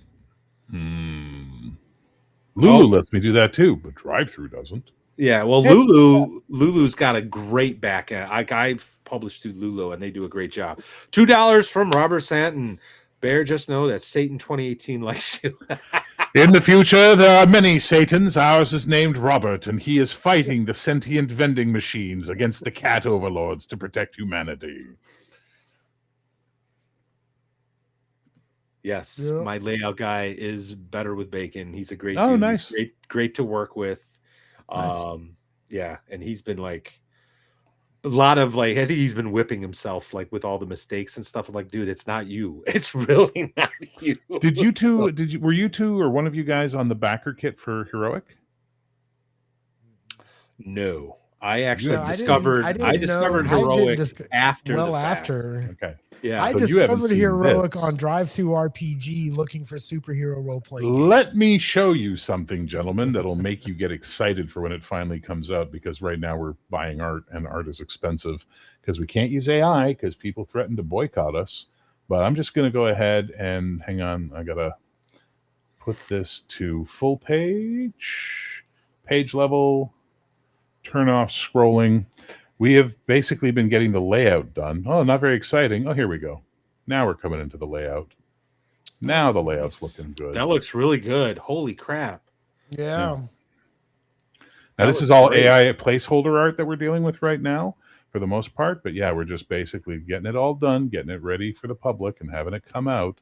And we're really happy with the layout. The layout is just it's on toast, baby. Oh man, yeah, because I purchased, I got whatever beta test, and then I purchased it to help support it. Thank you. And that looks absolutely. Oh my god! Since I know, sorry, yeah. Since I know you guys like the game in the private chat here, I'm just going to go ahead and throw you the link to the PDF so you guys can have the latest and greatest of all the PDFs available for you. Again, it's not complete. Over. I got shit to read. See you later. There's still typos. There's still mistakes and stuff like that. But there you go. You can now go ahead and have the latest. It is a TSR color chart, Flint Fireforge, because Heroic is an update of the old Marvel Superheroes game. And it's a lot of fun, and it does some really great things that I believe improve the original Marvel system. Gary and I had a lot of fun with it last year, I think it was, and Gary ran his campaign, The Row. I ran a couple. It was such a fun campaign. I ran a Halloween one shot using it, and Rob Necronomicon's sci-fi horror thing, Terminus, that was originally designed for the actual Marvel game or some clone, but I used Heroic, and it worked just as well, if not better. So I do recommend everyone check out Heroic, if especially if you got some face rip. You got a face rip itch that needs scratching. Heroic is it. It's not for sale yet because we're still getting the art and doing all that, and it's a very costly, expensive thing that I'm paying out of pocket for every month. So just be patient with me, guys. It's not available yet for the public.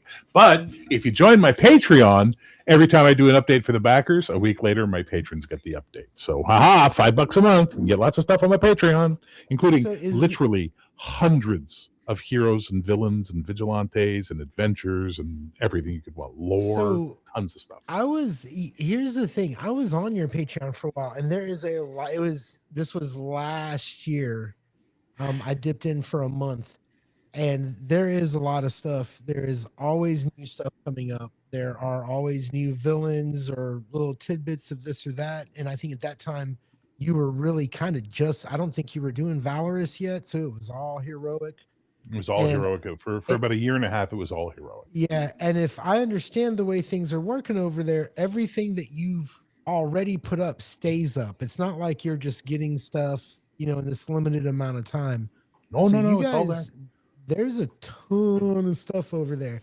As far as heroic, over 1,000 posts at this point. Literally. Yeah, and so for any of you guys that have ever played the Marvel superhero system, I love that game, but there's obvious flaws in it. And that's just the way it is. This is kind of ironed out a lot of those wrinkles. So Thank you. Check out the Patreon. If for nothing else, dip into the Patreon and get the latest, update of Heroic, and then dip back in when he gets another update. Not to be cheap. If you can dip in for 1 month, that's what I'm doing. No, I hear you. If you can dip in for 1 month at $5, right? You can dip in for 1 month. You still cannot explore all the characters, all the adventures, all the lore, all the game, the playtest mechanics we added in later. You can't. You won't have enough time. You'd have to make it your full-time job just going through my fucking Patreon. I used to post 5 updates a week for a year and a half. Now I'm down to 3 a week. I do 3 a week just to keep my mental health because I was burning out a little bit. But I try to do 1 heroic post a week, and then 1 post related to 2 posts related to 2 different games I'm doing. So for a while it was Arcana Noir, which is my 5e shadow run essentially, but that type of thing. And then there was there's Star and Void, which I haven't gone back to, which is my weird 5e sci-fi space fantasy setting. Now it's Damnation is coming in. Star Quest, there's been a ton of Star Quest lately. Valorous stuff, stuff about my old campaign setting, the West. There's so much stuff up there that literal metric shit ton of heroic and Zenith Universe, my universe's material for you. $5 a month, man. Try it once. If you don't like it, I understand, but give it a try. You might be surprised. Real quick, we got a $11 super chat from Brian, the DM cloaker himself. He's got a question for you, Bear. Oh, I guess we'll have to wait. No, I'm here. You're here. Oh, okay. Sorry. No, notice we both dig AEG's Ultimate Toolbox. What's your take on how or if such system neutral products could emergently empower a supers game? So that the is problem a Brian question, if there ever was one. And that, it's a good question. The reason that I like the AEG Ultimate Toolbox is because I missed the original and it became so fucking expensive on the secondary market. I could never have a copy. So when I saw they were redoing it, I was like, I'm in, I'm backing, I'm getting a copy of it. For fantasy, I think that stuff is amazing. Superheroes,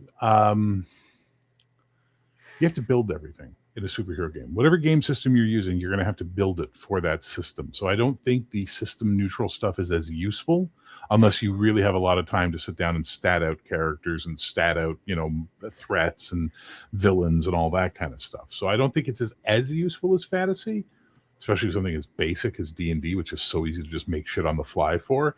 But I'll tell you this about heroic. Once you understand the heroic way, you can just make shit on the fly for heroic. You just give it a rank and off you go to the races. So yes and no. It would be my answer on that.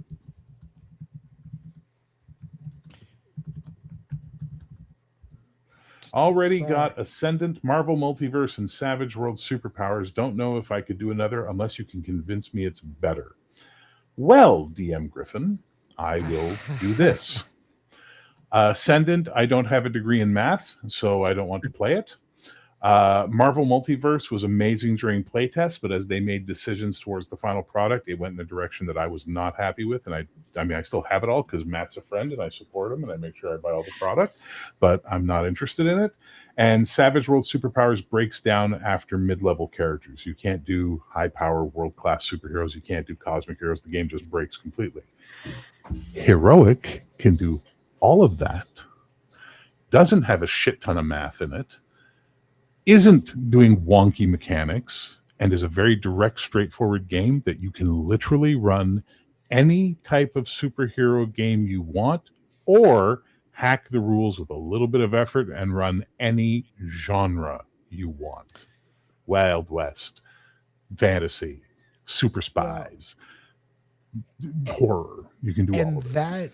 That is one of the things I want to mention about Heroic, and one of the reasons I love the Universal Table, the whole Marvel system, and so much. Comic books, you have to do everything.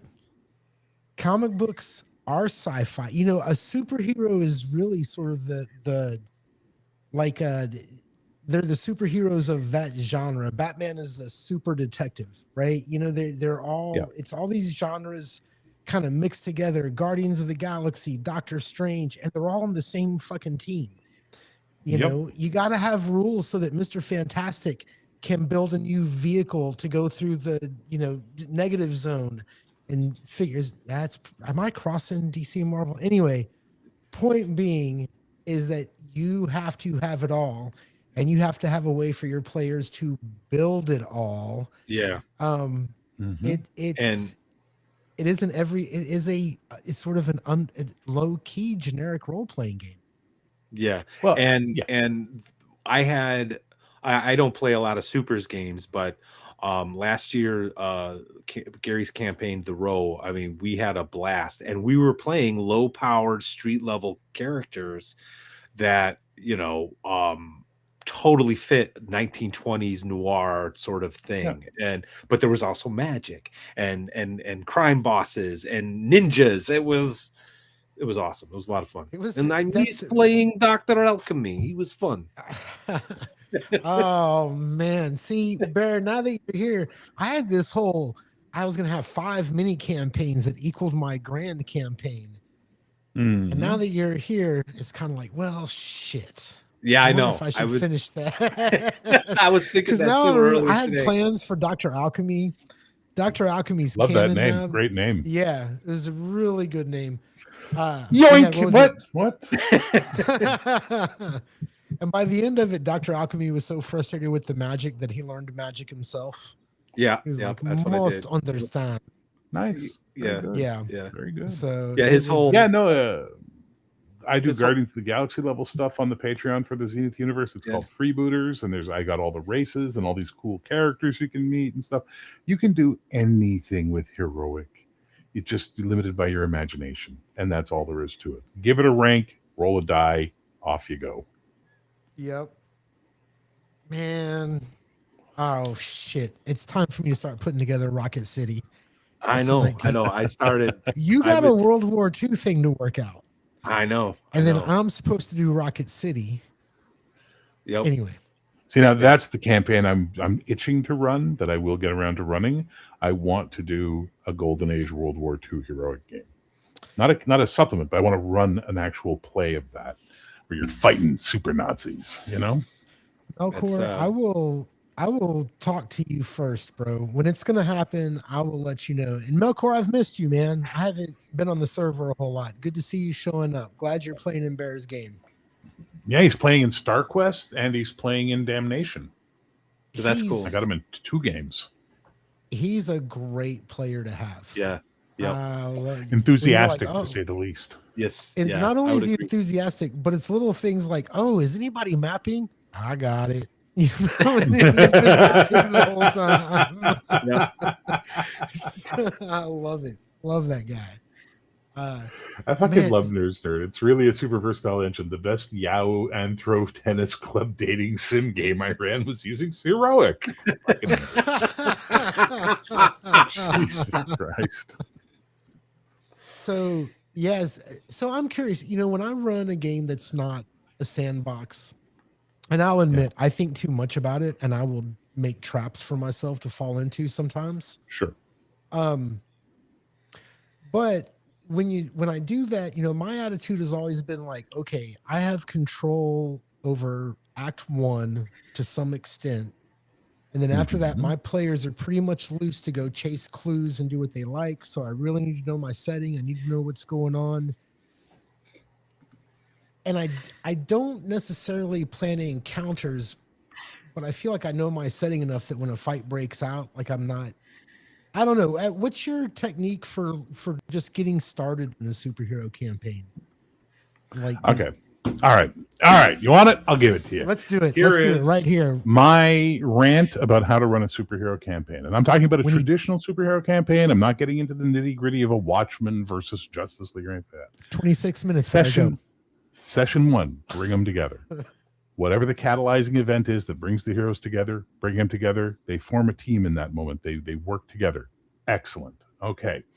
Sessions 2, 3, and 4, they're building their reputation. They're beating up bad guys. They're winning the day. They're getting noticed. The people are taking awareness of them. Great. Session 5, trial by fire. Now they meet the villain that may become the villain for the campaign, the reoccurring, their Doctor Doom, their Galactus, whatever it's going to be. That's the hard one. If you can kill a character, either a beloved NPC or a hero in that session, even better, because now you've put blood and stakes in the game. But that trial by fire should transform them from being, hey, we're a bunch of guys in spandex kicking ass, to, oh, this is actually serious, and we have to take this serious now. And then from there, you start working your story arcs, right? And when you're running a superhero game, treat it like you're writing a Star Trek episode. A plot. The A plot is what goes through your arc. That's the A plot. That's the major thing that affects everybody in the game. B plot, the little threads you're setting up for the next A plot. That's your B plot. C plot, the last plot. That's the little stuff relating to the characters. That's the stuff where their world comes into it, the little soap opera aspects that people tend to forget about superhero games. If you just want to sit there and take your action figures and bash them together, go fucking play HeroClix. But if you want to do superheroes, you got to have the soap opera. You got to have the, Aunt May's sick and I got to get this soup home to her, but the rhino's robbing a bank. You need that stuff because that's what gives the characters their motivation. So there's your opening to a campaign, five adventures, and by the 5th adventure, you find out whether or not they're going to be superheroes moving forward. And you set up the rest of the campaign with that. Simple, easy, works. So there's a mechanic in one of my favorite games called Obligation that gives it gamifies the B story. Right, so that it has a mechanical impact upon the player character. And I'm curious because I haven't read Heroic since last year. Is there a mechanical benefit or penalty to not taking care of the non-heroic side of your character's life? Karma. Word. Karma.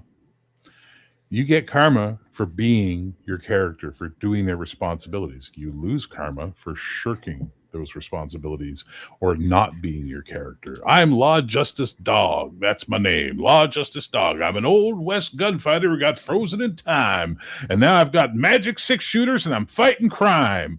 I'm not going to bother with that crime. It's beneath me. I got to go over to Dr. Destiny's place and take care of him. Well, you just lost karma, motherfucker. Yep. That's why we have in the game something called the calling. And the calling defines why you're a hero. And then we have a table for them of karma triggers.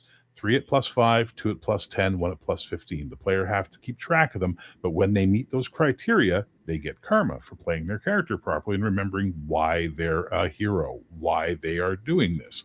Then we have the larger karma reward system, which is beating up guys, doing public appearances, helping out, with charities, all that kind of stuff. But there's also meeting your responsibilities, making sure you go to school, stuff like that. There's all that needs to be in there as well. That is the great mechanization of that, the karma system, because players need fucking karma. And for karma should flow in both directions like water, but players should always be trying to get more karma. You should always be keeping them on the back foot for karma so that they actually have an impetus to play their characters within the game system. I That's what I agree would with say. you. And my biggest mistake in that campaign, honestly, was not understanding or remembering or understanding how important karma was. And once we got the karma ball rolling, things really, it was like, oh, this is the game we're playing. Yeah. Let's go. Yeah, it was It's- we made the mistake and I've heard people do this with Modifius as well. We were like hoarding karma because we were like, we got to save this for like the big bad or something, you know, because of that. There wasn't that flow state. But then once it was like, I don't know, like 2 or 3 sessions in, we were like, oh, this is what we should be doing. And then all of a sudden it was like, Yep. and it really started feeling like we were superheroes. One Low other level thing- superheroes, but superheroes. So you felt Yeah, like and- heroes. You felt heroic. Yeah. Absolutely. You should have seen, they started like doing the right thing all of a sudden. Like we did have, there was one guy who played with us who was just like rolling dice. He has guns. Yep. You know? Yeah. So one thing I want to ask about karma is that, you know, a lot of times when you're in the flow of that game and things are just moving and happening and, you know, you want to give karma out at that moment, correct? Not at the end of Absolutely. the encounter. Absolutely. So you want to be give giving karma it at the out as end, games, but right. So my big thing is, you know, there's the chart that kind of has your base karma rewards, you know, it goes from 5 to whatever for all the different things you can do. I feel like I would be more comfortable if I could just, and I don't know, tell me if this rule wouldn't work. When I think to give you karma, I'm just going to give you 10, maybe more. I'm going to tell you the secret. Shh, I'll give you the secret. Go for it. The chart's only in there for the anal retentive people who need a stickler chart to refer to. As you get comfortable running the game, you'll just give them fucking karma at the moment and know how much to give them. Oh, Bear. Thank you, man. Thank you. But I've started thinking of it as like tokens, big, medium, small. They're the original bennies. Yeah. They're the But original you bennies. do, You but can't do go have wrong to with give them out. the 25-point karma. All right, 20, there's an old rule from the old Marvel days. If you make the GM laugh in character, 25 karma. Oh, thanks, Beans. I appreciate that. That was awesome. Do it again. You stupid kid. Oh God, hang on. Decided to step on the camera cable, and now it's all wonky. That's all. Hello, are you coming over? Typically, come it's over. my cat by now that's fucking everything up. Hang on, So- I'm being attacked. Hello. Yes, come lay down, you bad boy. But yeah, no, karma should just be.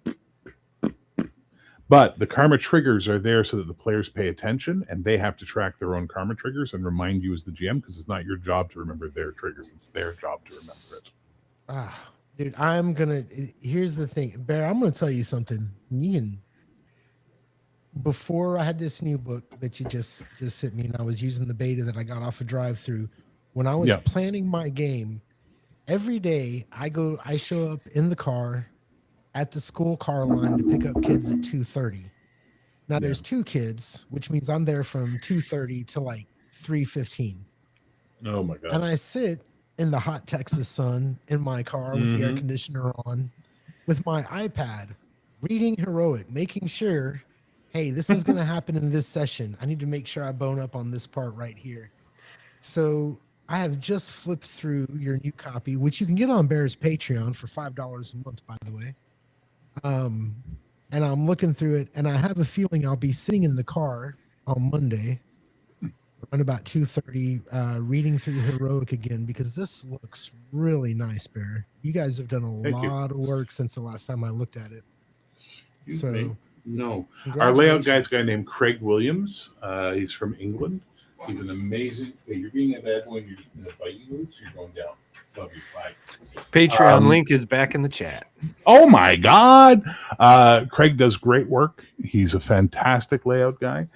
We just made a deal with Jacob Blackman, who does a lot of really great art, to do our interior art and get it done. We've got Tony Farrar doing the cover, which I showed on the backer kit recently. We're going to ink it and color it hopefully soon, but he's done the cover, which looks just amazingly good. I can show you if you guys want to see. And, Sure.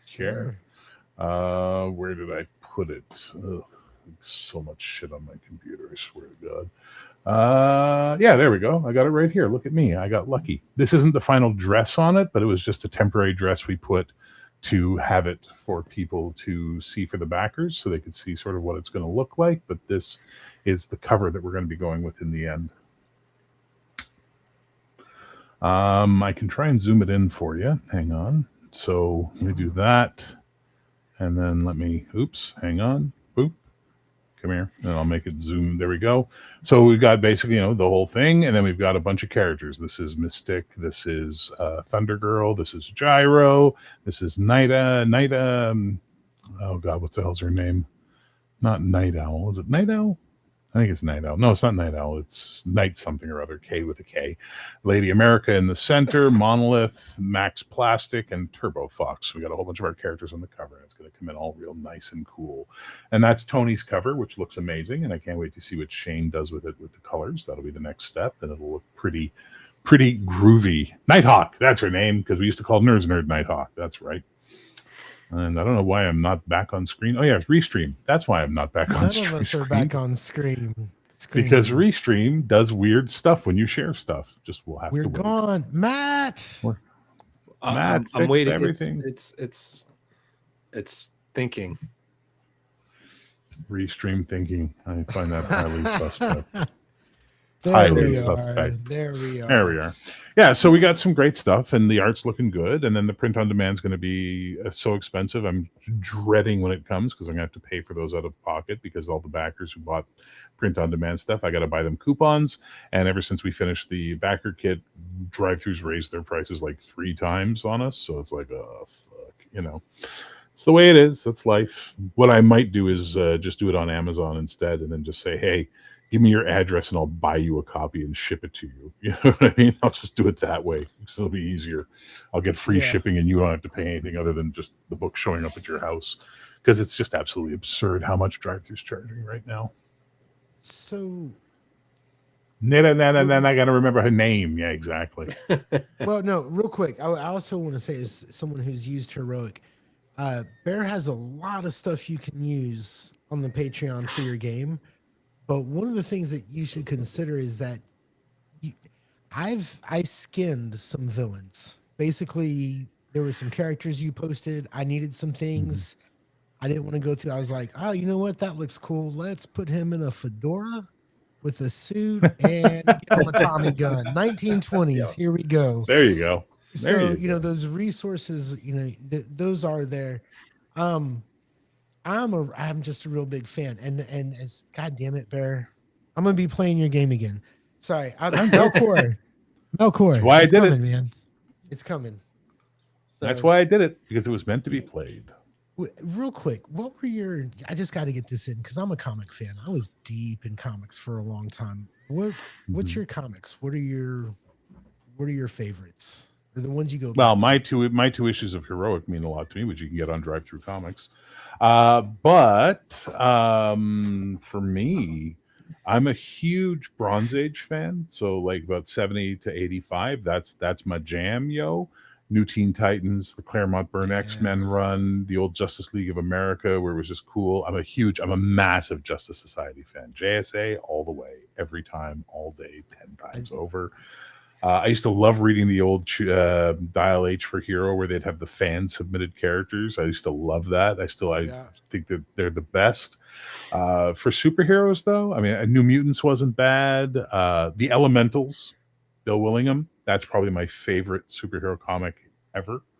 And then a lot of weird indie stuff that came out. Like there was Hero Alliance from Innovation, which was a comic about what happens between the superhero fights and all the drama for the characters. I like that one a lot. They had one called Power Factor, like Astro which was City? cool. Astro City uses a lot of that feeling to it, but they did it first. It was way more soap opera when they did it. Like Astro City up till a point. I just reread the entire series up until about a year or two ago worth of whatever the last run, and boy, did that series fall off at the end. Like it did fall off, but that first, I'd say like 5 years was something special. Absolutely amazing stuff. Yeah, amazing stuff. Amazing stuff. Yeah, I've actually pre-ordered that Cave Mills, the Burns alternate X-Men that he did. He's doing it on his blog or whatever. I ordered the print copy. It's coming out in June, and it's like, you know what? I got a gift card for I did a fucking survey for Patreon, and they gave me a $50 American gift card. So I was like, all right, I'll take it for Amazon. Boom, got an Amazon Canada gift card. They converted from 50 to like, $70 Canadian. Went and pre-ordered that right away. First thing I did, I was like, well, that's free money, free book. That's how I'm doing it. Yeah. I found that a lot of, especially when I was a kid playing the Marvel system, a lot of my superhero games sort of, we didn't mean to, but they all really did begin to feel like Teen Titans. And it's the way, the nature of the beast. It is. And you know what? But that is such a good series. I would say to anybody who's like, what kind of stuff should I have in my superhero game? Go get those the new Teen Titans. Wolfman Perez, new Teen Titans. Wolfman Perez. Claremont Byrne X-Men, New Mutants. You know what? I recently reread. I reread the entire, not the entire Claremont run. I reread the Claremont Byrne and a little bit past that. If you go to reread, if you're like me and attention is something you don't have a lot of, in every Claremont comic, there is a page where one of the characters will reflect on what happened in the last issue. Well, you understand what I'm saying? You had to back then. It's okay. If you read the last issue 5 minutes ago, you can skip it. Look at the art. It's pretty, but that page is... Whew.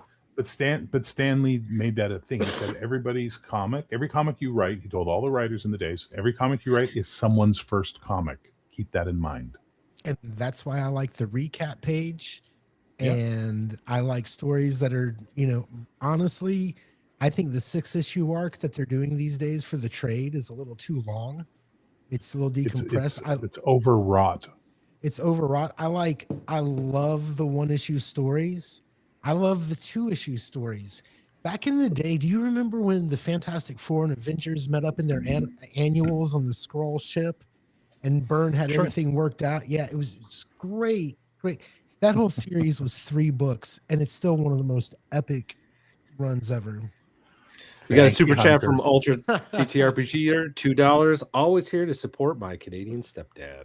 Well, thank you, Hunter. You're still a disappointment to me and your mother. Anyway. But yeah, no, listen, I'm a huge Earth 2 fan. I'm a massive of the old Earth 2 from back during the Bronze Age. All-Star Squadron is one of my favorite comics. Infinity Inc., whatever, but All-Star Squadron I love. And I also love the Invaders from Marvel. I'm a huge Golden Age fan, but I like the Golden Age as retold through the eyes of the Bronze Age. That's what I love about it. Golden Age comics, I've read a bunch of them 10 years ago, and I was just like, how the hell did comics survive? These are awful. It's just awful, but it is hard when you start going further back. That is no lie. It can get a little hard, but for the longest time, I didn't understand Jack Kirby. When I was a kid, I was like, what is everybody talking about with Kirby? What the fuck is this shit? This blocky ass, it looked like a bunch of boxes stacked up on top of each other. And it wasn't until I was in my 20s and had really kind of learned about comics and gone back, and I had a good knowledge of where it came from. Now I see Kirby everywhere now. I see he defined the art. And what influenced him more than anything else was professional wrestlers. Yep. He was a huge professional wrestling fan, which is why a lot of his guys had blockier builds, because that's what the guys looked like in the ring in those days, right? Night, Tim. Yeah, exactly. Good night, Tim. Well, and also, he was a craftsman of an artist. He was a real practical. I think he was creative, and I think later in life he became more of an artist. But this guy was putting out 6 books a month sometimes. They took away his driver's license. What's that? They had to take away his driver's license because Kirby would be driving his car, get an idea, start thinking about the idea, forget he was driving his car, and drive into a parked car, hit a mailbox. So finally, the court in, I think it's in New York, took away his driver's license and legally compelled that his wife had to drive him everywhere. That's incredible. I love that. That's story. How creative that guy was. It's true. Yeah, no, he was great. And Yeah, man. You should, if you get a chance. I don't know if you have it in there now, but you should definitely put in an appendix in of comics. There is You know, one. There's one there in is there. one. Okay, cool. So more modern stuff I can recommend to people. Pick up the Golden Age, the 4-part Golden Age series. It's an Elseworld, so you can get it as a trade now. Absolutely fantastic. Darwin Cook's. Oh, Shit! What is that one called? Frontier, New Frontier, the, DC New Frontier. fuck yeah, Darwin Cook, bro. Absolutely Anything he does, amazing. go buy it. Even I that highly bullshit recommend Watchmen that. sequel stuff, go buy it if it's. Oh, I liked his stuff in that. I thought his stuff was good in that. I love the Night Owl. The Night Owl issue is really good. There was actually a lot of good stuff in that, but Yep, I had there to shit on it. was. You know, there was a lot. Of good stuff. I would also recommend picking up. There's the Hawkman run that was done a couple years back. I can remember the name. Paul always knows the name of the guy who wrote it. One of the best. I never cared about Hawkman. Read this series. It was fucking amazing. New 52, the Wonder Woman run from New 52 by Brian Azzarello. Absolutely insane. So and if you good. want to read a great crime comic, go read 100 Bullets by Brian Azzarello, which is fucking amazing. But and that's the thing about comics. Goddamn. Go to Half Price Trades and buy yourself, and you will thank me later. Go to Half Price Trades, find The Elementals, The New Order by Bill Willingham, which encapsulates their first story arc, and read that trade paperback. And you know what? Hang on a second. I'm going to show it to you. Give me a second. In case you guys don't know, Bill Willingham is the guy who created Fables. Bill Willingham actually has, if I'm not mistaken, he did some early D&D art as well. Yes, Willingham did D&D art. He was also good friends with Jack Herman and Jeff D. And a lot of what became the Elementals was in Villains and Vigilantes. And sorry, it's called The Natural Order.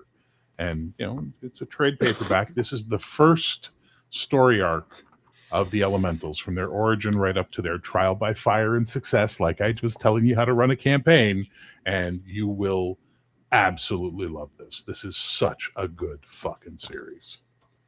So there you go. All right. Now and Kurt Busiek, George Perez's Avengers reboot after the after the Onslaught stuff from the late 90s, early 2000s, or on time Thunderbolts.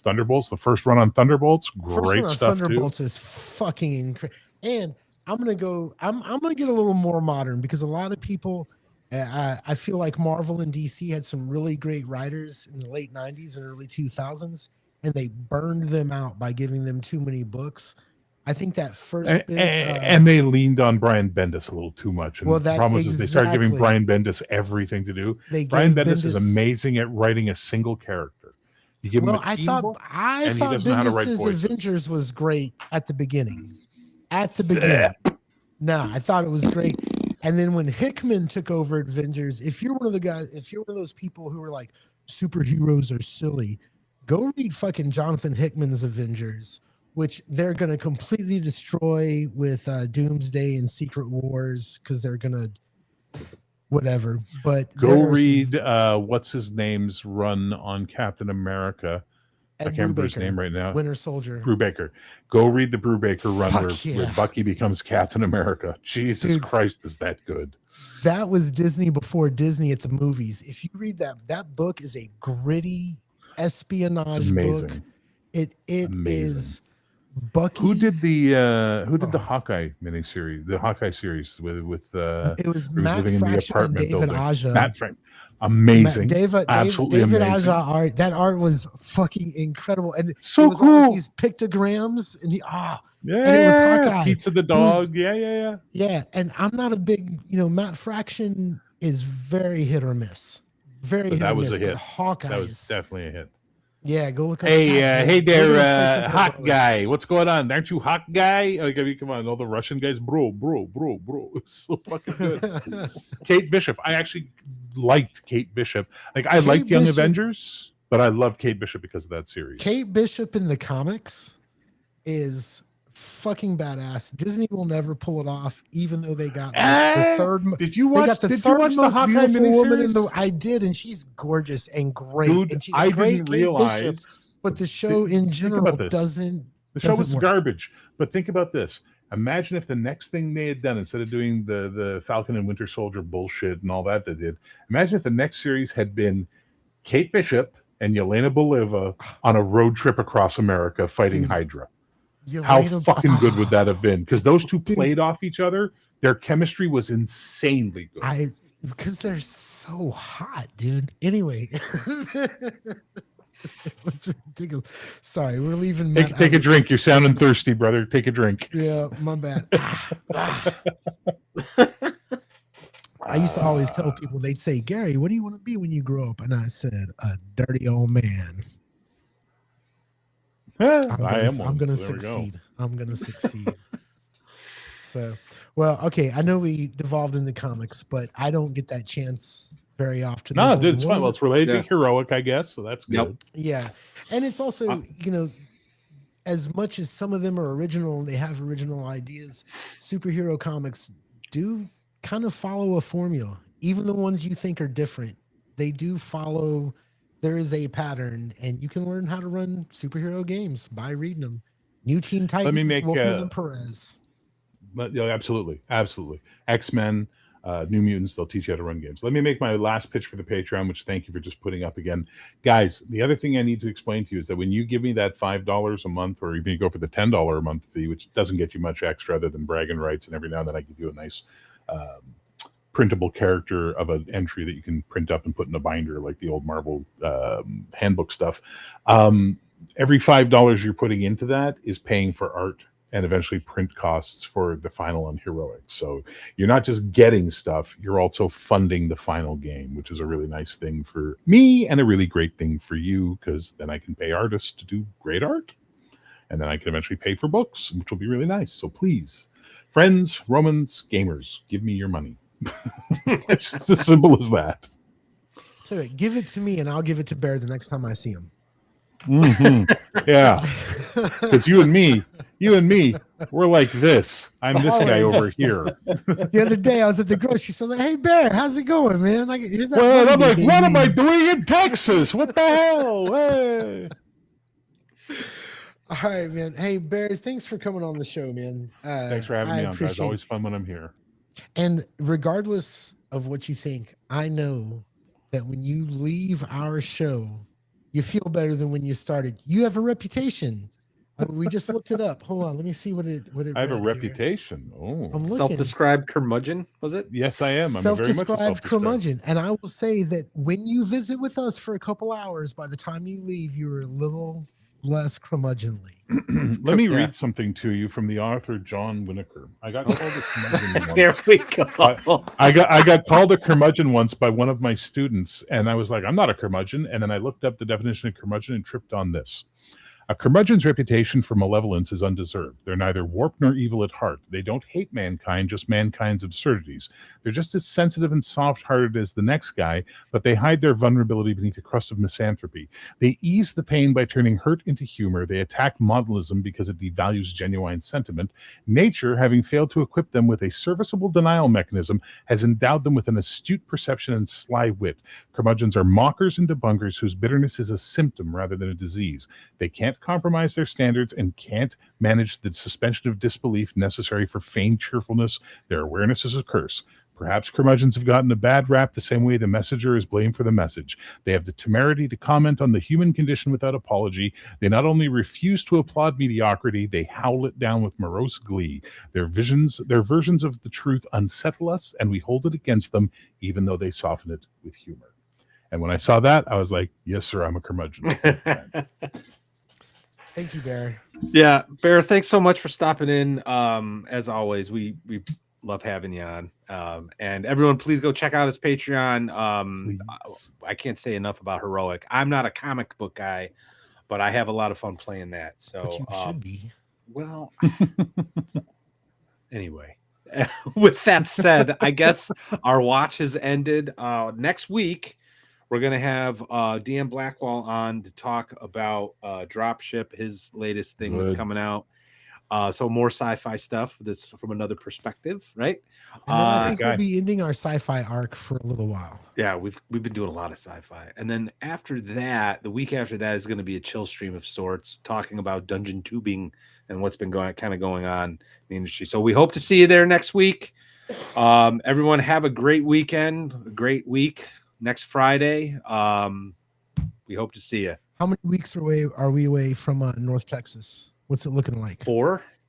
We are It's- 4 It's May weeks. 2nd, and North Texas starts on June 3rd. So yeah, It's coming up, guys. dude, I'm so excited. We're counting it down. I got, you know what? While I'm glad you brought this up. Want to say huge heartfelt thank you to everyone who's been giving us super chats. You're literally helping us pay for North Texas Con. So we appreciate it. Chat's been great. We love you guys. Have a great week. Happy gaming. If you're a game master, I don't know, kill some characters or something. It's awesome. Just one. Often, every session. All right. Take care, everybody. Night, guys. Bye now.